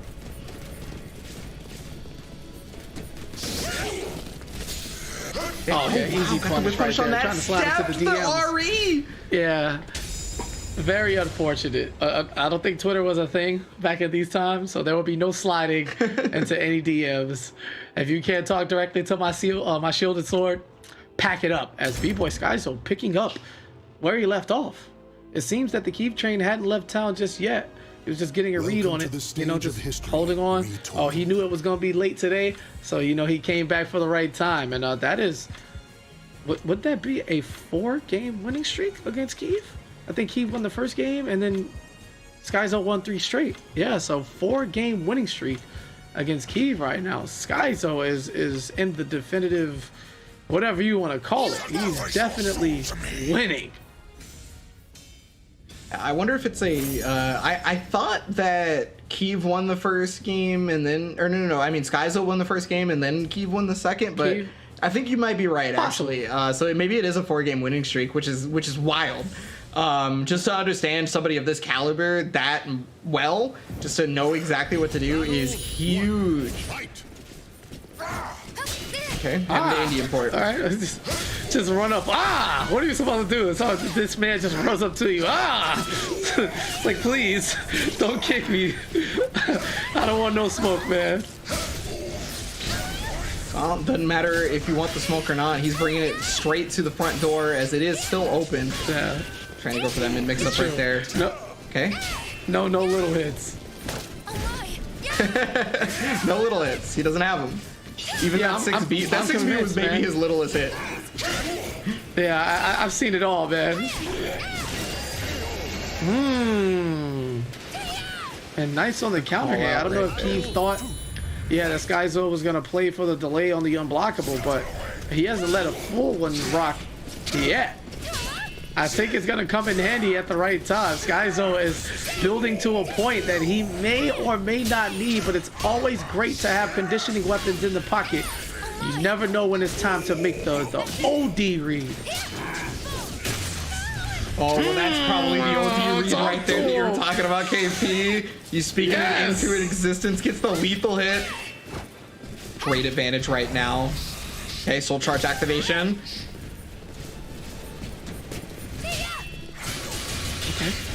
Okay, 6B, look at the chip damage right there. Oh, great job. He perfect blocked it a lot of that, so the chip was a lot less, actually. You will know. How I feel. Stand up. Oh, my God. And off of the force stand goes with a jump kick. Back to back. Keep trying to avoid whatever the follow-up there was. I don't know if there was a plan after doing that double E because he just got splacked. And there it is, the full charge. He waited for the right time to use it, which was good, but Keith had an answer for it. Yeah, immediate resist impact, and then he got the break attack afterwards. Oh, great duck into punish. Super good damage, and then he's going to be able to get the Oki. Just looking for anything at this point. I had to make the ugly face on that one, you know. Aside from like a default ugly face, I had to like make one. Just, oh. Some of these lethal hits are just so devastating. Okay, soul attack is actually gonna hit him off it. Oh my god. Raw. Keith always finding a way to stay in a match, man. I think that's an underrated trait that we don't shine enough light on for whatever reason, right? We see people go down rounds and then they get smoked. They usually get closed out on, especially if they're going against like Rufus, right? Who always closes. But Keith always finds a way to stay in it. It's crazy how consistent that is. I feel like the nightmare damage output is pretty one of the reasons why that exists, right? Nightmare putting out so much damage always keeps you in the game, especially when he gets the dunk on you off the auto GI right here. Mix up on the mid. He just doesn't know which way to block right now, KP. Flapjack is gonna get teched, but he doesn't have a lot of life left. They're fighting at the ledge, and this could change the tide right now. Tech on the throw again. And oh my god. That's it. Oh no, you know exactly what Skyzo's looking for. You know exactly what he's looking for. Oh my god! I think he tried to RI in between, but no dice. It was maybe just a bit too late or something because he got hit by the break attack to finish it off. 2-0 for B-Boy Skyzo. if he tried to RI in between, that was some ultimate god level stuff he was going for. I certainly didn't expect that or even think about that. I can imagine the pop had he successfully did it, but like Skyzo, we chilling right now, man. It just seems like this is his time. He wants his rematch with Rufus. He would need a reset in order to, you know, try to gain that $400, but can't look forward. Eyes on the prize, man. Speaking from a choke artist perspective, I know how it feels to be up 2-0 and you're playing so well, and then you kind of go into cruise control, and that's one of the worst mistakes you can make as a competitor. Let's see how Skyzo handles things this time around, being up 2-0. Well, it is the Amy that we were mentioning just a bit before. This is the only other character that I could ever see Keith playing, and it came out. I guess it's the speak it into existence, huh? Get the lethal hit, big damage, especially because it's on the wall. Tried to go for the reset, but no dice. You might want to put the Amy back in. Sophie just dominating right now. B-Boy Skyzo just chilling. You can throw your white roses. They're cute. Whipping and... Okay. Oh, wait a minute. Hold on. Not the rose. Still alive? Oh, wait a minute. Okay, Keith, I hear you. Never mind. Roses on roses on roses. Oh, never mind. Watch your ankles. Little tappy tap. Man, I hate when I get super amped for like a comeback and then it doesn't happen. It's super anticlimactic. It is what it is, though. Three red roses. We're along for the ride, right? Correct. I feel like I just got thrown off of it, but that's enough complaining. Just get back to it. Follow up. Angel Step gonna stay as close as possible. Amy so nimble, so quick. GI. Nice call outside step, and yeah, B-Boy Skyzo able to adapt his approach depending on the matchup, depending on the character, on the fly. Doesn't look a step slower. As a matter of fact, he looks infinitely more comfortable against Amy here, and the clock is ticking. The door is closing. You know what I'm saying? The big ladies are singing. It's going down, man. B-Boy Skyzo looking to waltz into grand finals on the loser side to have his rematch with Rufus.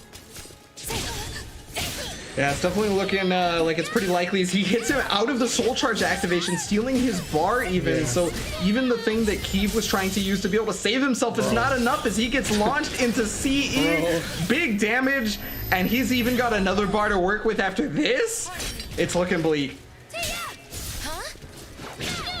Oh yeah, and this is gonna be it right here. Just all the right reads. I don't know where I would place Amy on the comeback potential list, but it won't be today. B-Boy Skyzo, there is a new seat. I don't want to say at the throne, but he's in the room. All right, this is a Kings only meeting, and for the third month now that I've been here, we finally have a third player at the finals table, and that is going to be B-Boy Skyzo. Congratulations on your performance thus far, but you have now met, which I think is safe to call him now since he's made all three finals, the final boss in Rufus, the man who is unmoved, looking to secure his second monthly title. Or will we have 3 champions in 3 months? You love to see it. Talk to me, Bonnie. What do you think is going to happen here? He needs a reset. Hey, I think Final Boss is the proper way to show it. We saw him versus Rufus already in Winners Finals, and Rufus was doing it big. I would be very surprised if it's going to look any different, to be honest with you. I think my chips are kind of on Rufus on this one. You know, as much as B-Boy Skyzo has completely impressed, of course, Rufus continues to look unstoppable despite that fact. Despite, you know, how strong B-Boy Skyzo had been looking in matches versus other players in the Winners Finals, B-Boy Skyzo just was not pulling out the same thing. All right, well, here's a look at the carnage that's happened. Laid waste all of the 3-0s earlier. Then it got a bit more competitive with some 3-1 sprinkled in there. A bit of drama on the loser side as we saw fan favorite or commentator booth favorite Ganondorf come up just, I don't want to make a short joke. He's like 5'1". It's okay. He's my good luck charm and I love you. He's so small. The PS4 fan could blow him away. Like, that's how tiny he is. Yeah, either way, we've made it to our grand final set here, and Rufus, no stranger. This is his house. the man from the Russian Federation looking to secure yet another finals bag. He's taking no less than $300 home every single time he's made an appearance. And B-Boy Skyzo looking to break the mold and show you, again, anybody can do this, man. Practice up, get good, come out here and dance with the greats, and you too can end up on this broadcast getting some money. The first step would be to hit compete.playstation.com. Make sure you sign up free of charge, baby. It costs you nothing but your time. And listen, man, I'm going to keep it 200,000 with you right now. We're all at home, man. You're playing games anyway. Why not sign up and take place in these weekly tournaments, qualify for the monthly final? It's all love. And with that, we are going to have to take a short break before getting into our finals match. So please stick around, guys. Hit up that compete.playstation.com and check out how you can jump into these, and we will be right back.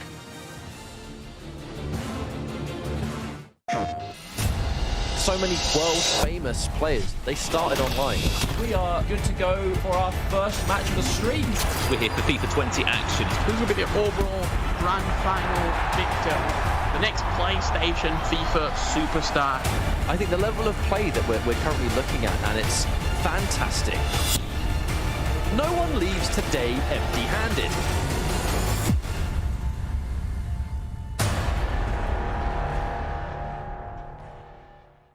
PlayStation.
And we are back. Both of these players here in the PS4 Tournaments Open Series Grand Finals have fought tooth and nail to get to this point in the Grand Finals.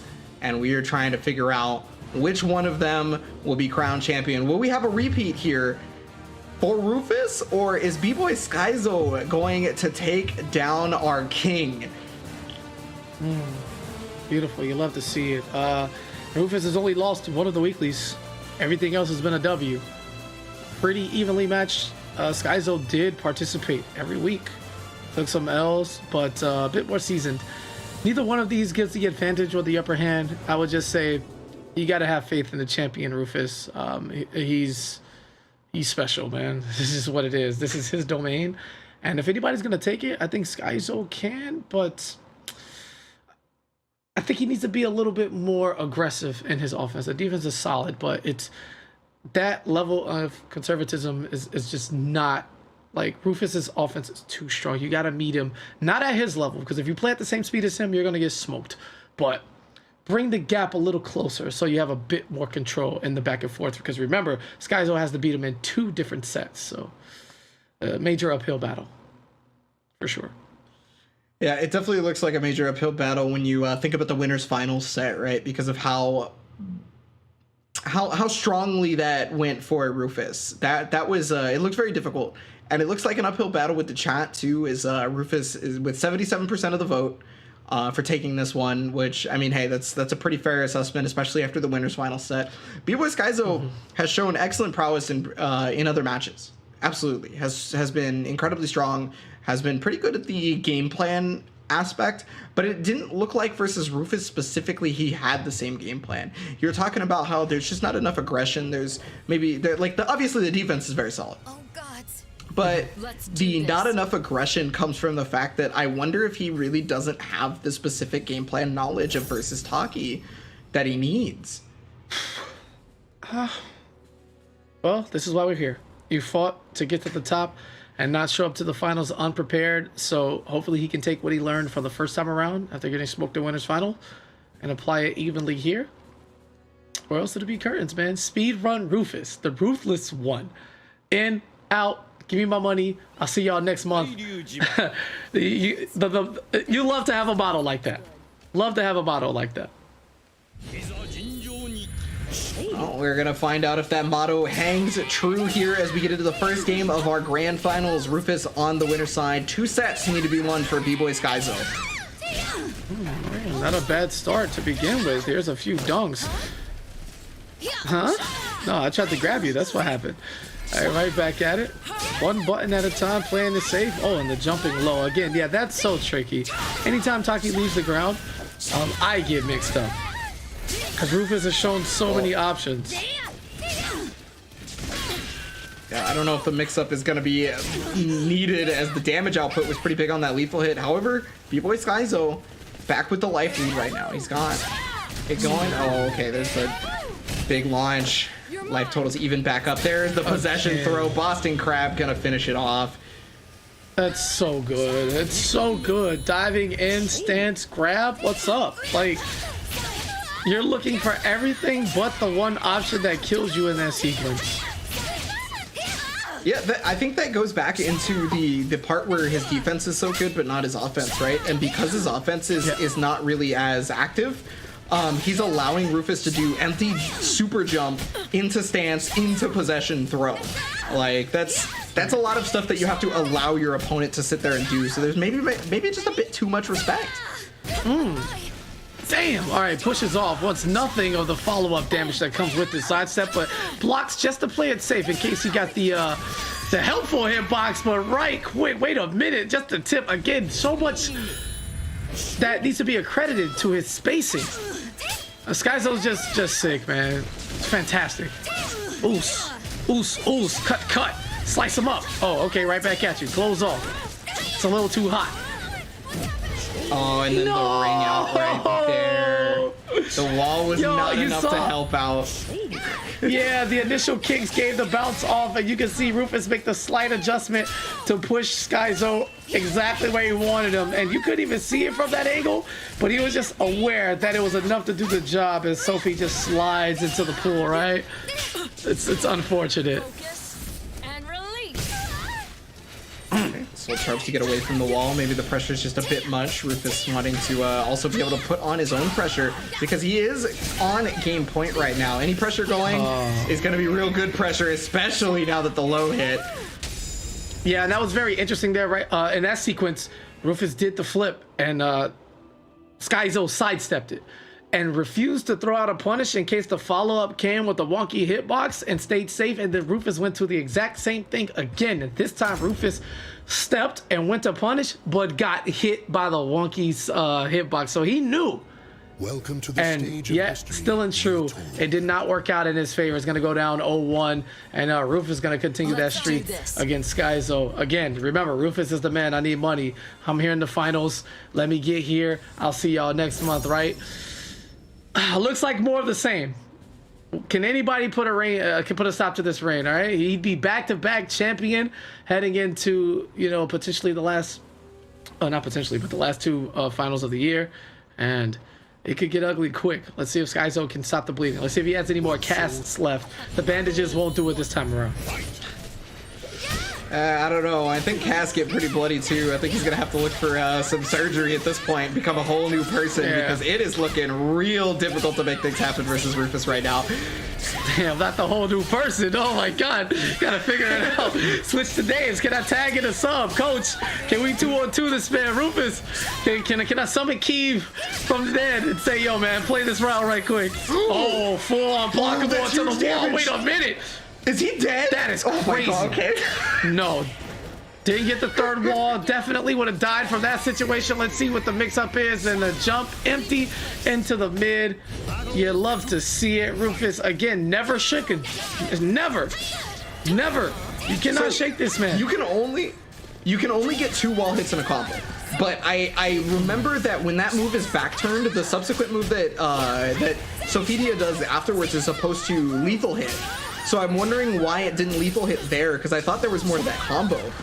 But I guess it's not going to end up mattering, and in fact, it's going to be putting Rufus up 2-0 because he was unable to make the difference off that one combo. Yeah, well, Rufus is, he has the god smiling down on him, and this is his domain. He does not play by your rules.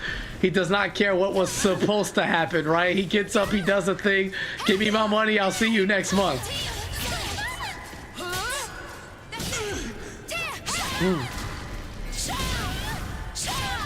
Oh, tried to step it right there. Despite that move technically being a vertical and steppable, it is only a vertical in a certain amount, and you can really just use that over and over again. And Rufus recognized that he was unable to step it fully, because you have to step it all the way to her side. You have to go all the way. And if you don't, you are going to get blown up by it just like that. Rufus was like, I know you're not stepping this, so I'm just going to keep doing it. you see that comeback, right? Like, my man definitely had, like, no life, and... Welcome to the stage. Okay, I just want to make sure I'm not the only one, because that was sickening. Let's do this. Rufus, well, that would be the second time, right? That would be the second time that he made a comeback with 0 life this time. Yeah, for sure. I promise you, no one's keeping count. I don't think Guinness cares about the fastest grand finals ever. You can slow down, boss. I promise you.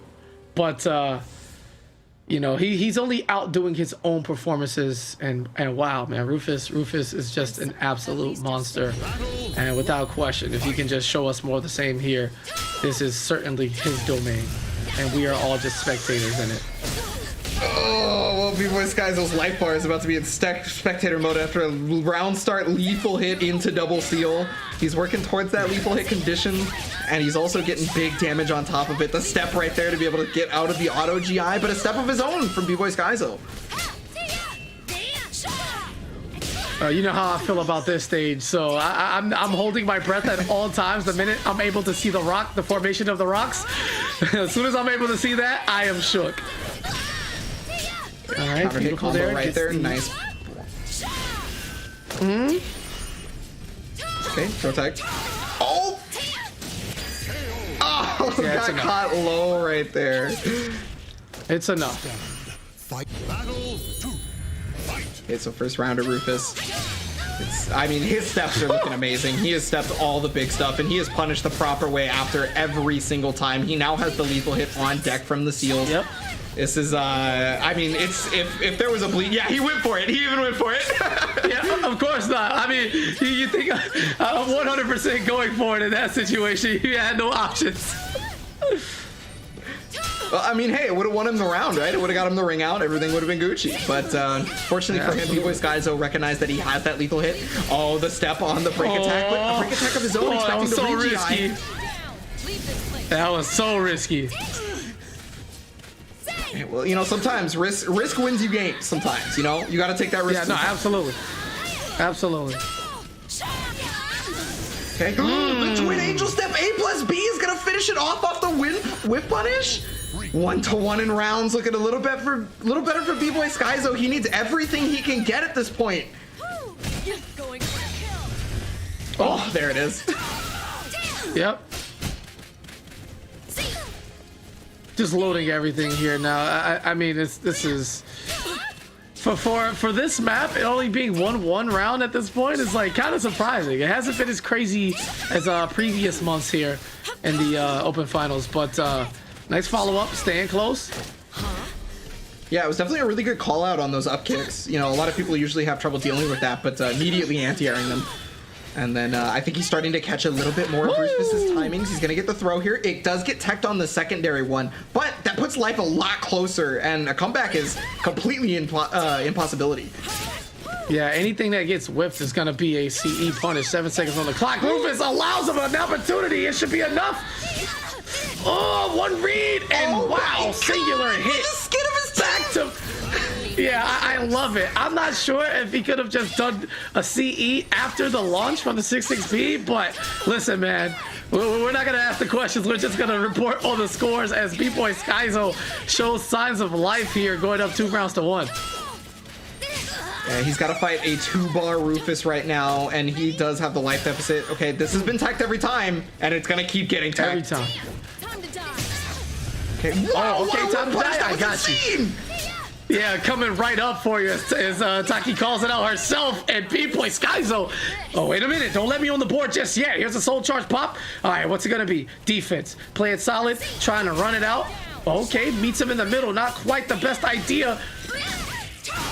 All right, soul charge is gone, but back to the wall, and the guard meter is in trouble. All right, you can chip him down. Yeah, the soul charge is an excellent choice right there. Oh! Not like this. Please, not like this. Oh, no, there it and is, just like that, Skyzo chokes it away. Gets tapped in the ankles, not able to secure the round. This is now tournament point for Rufus. Now, Skyzo does have another bar on deck right here, and he did push him towards the ledge. Unfortunately, he's going to get a step counter hit. He's also going to get hit by the break attack. Another one, big damage left and right. It's never stopping. Rufus is catching him on every avenue right here. I sense the cheap ring out. I sense it. I can feel it, bro. But at this point, there's so much health. Got caught. Right back at you. Let's use our resources. With punish opportunity, a little short, and then the scoop. This should be enough damage. Yes, and that is it. Soul charge enhance moves. Get scooped. Give me my money. I will see you next month. And the champion of the Open Series takes a step ahead of Kiev. 2 titles and 3 finals appearances, and Rufus is your October monthly finals champion. Yeah, we talked about the level of play in EU. We talked about the consistency as well. And if someone is more consistent than Rufus, they have yet to show it outside of Kiev with the possibility, because he is our only repeat champion here on stream, I do believe, for the EU side. So incredible work from Rufus as always, but B-Boy Skyzo with a lesser performance in the previous months, and then coming all the way to grand finals in this month, showing that week after week, month after month, always grinding the game, always trying to get better. Unfortunately lost to the Ocean Breeze vodka champion that is Rufus. He needs money, man. What else? What else can he say? I don't think anything else needs to be said. I mean, maybe the next champion of consistency is watching. Maybe it's you, sitting in the chat, doing your thing, man. It's just a wonderful sequence, and look at that. Gets the extended double, triple, omega advantage gymnastics flip from excuse me, as we take one, from Taki, as we take one last look at the bracket. One game dropped the entire set. That's it. The entire turn. Just 3-0 across the board. Rufus was playing a game of their own. One player game. Just congratulations once again. Another $400 coming your way. And yeah, it's wonderful, man. High drama this time around. We broke the streak. You didn't get the Rufus Keeve final, but Keeve's still right there knocking on the door. He's being nice and letting somebody else have fun.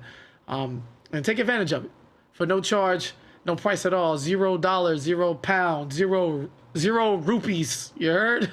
Zero anything. Compete.playstation.com for your opportunity to get a share of this broadcast time, that money, and everything that comes with getting better and contributing to a community, keeping Soul Calibur 6 game going as strongly as possible, especially in these trying times when we're all at home anyway. So definitely take advantage if you're a fan. Yeah, with the broadcast time that you're talking about, KP, we got to talk about some of the upcoming shows. If you guys like the PS4 Tournaments Open series, there's a lot more coming up for multiple different games every week. Mortal Kombat coming up left and right. Now, for Soul Calibur, however, today obviously is our monthly finals for both EU and NA, but you guys can check out right there the November monthly finals was also postponed, just like the October one, going to be taking place on December 2nd at 9 PST, so just make sure to watch that, right?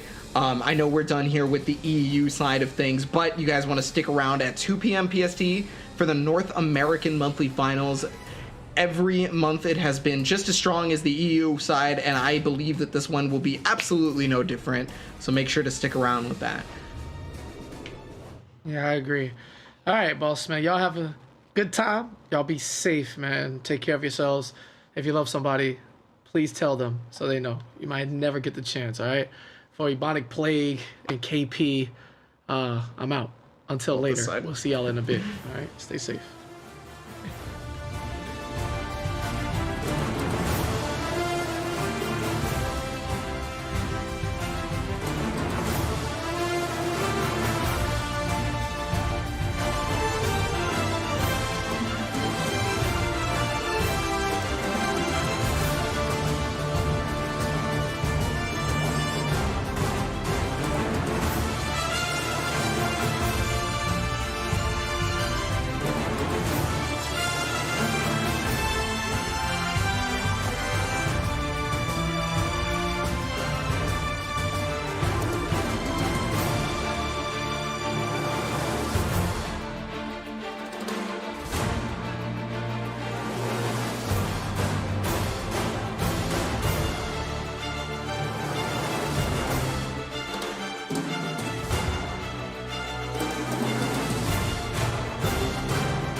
PlayStation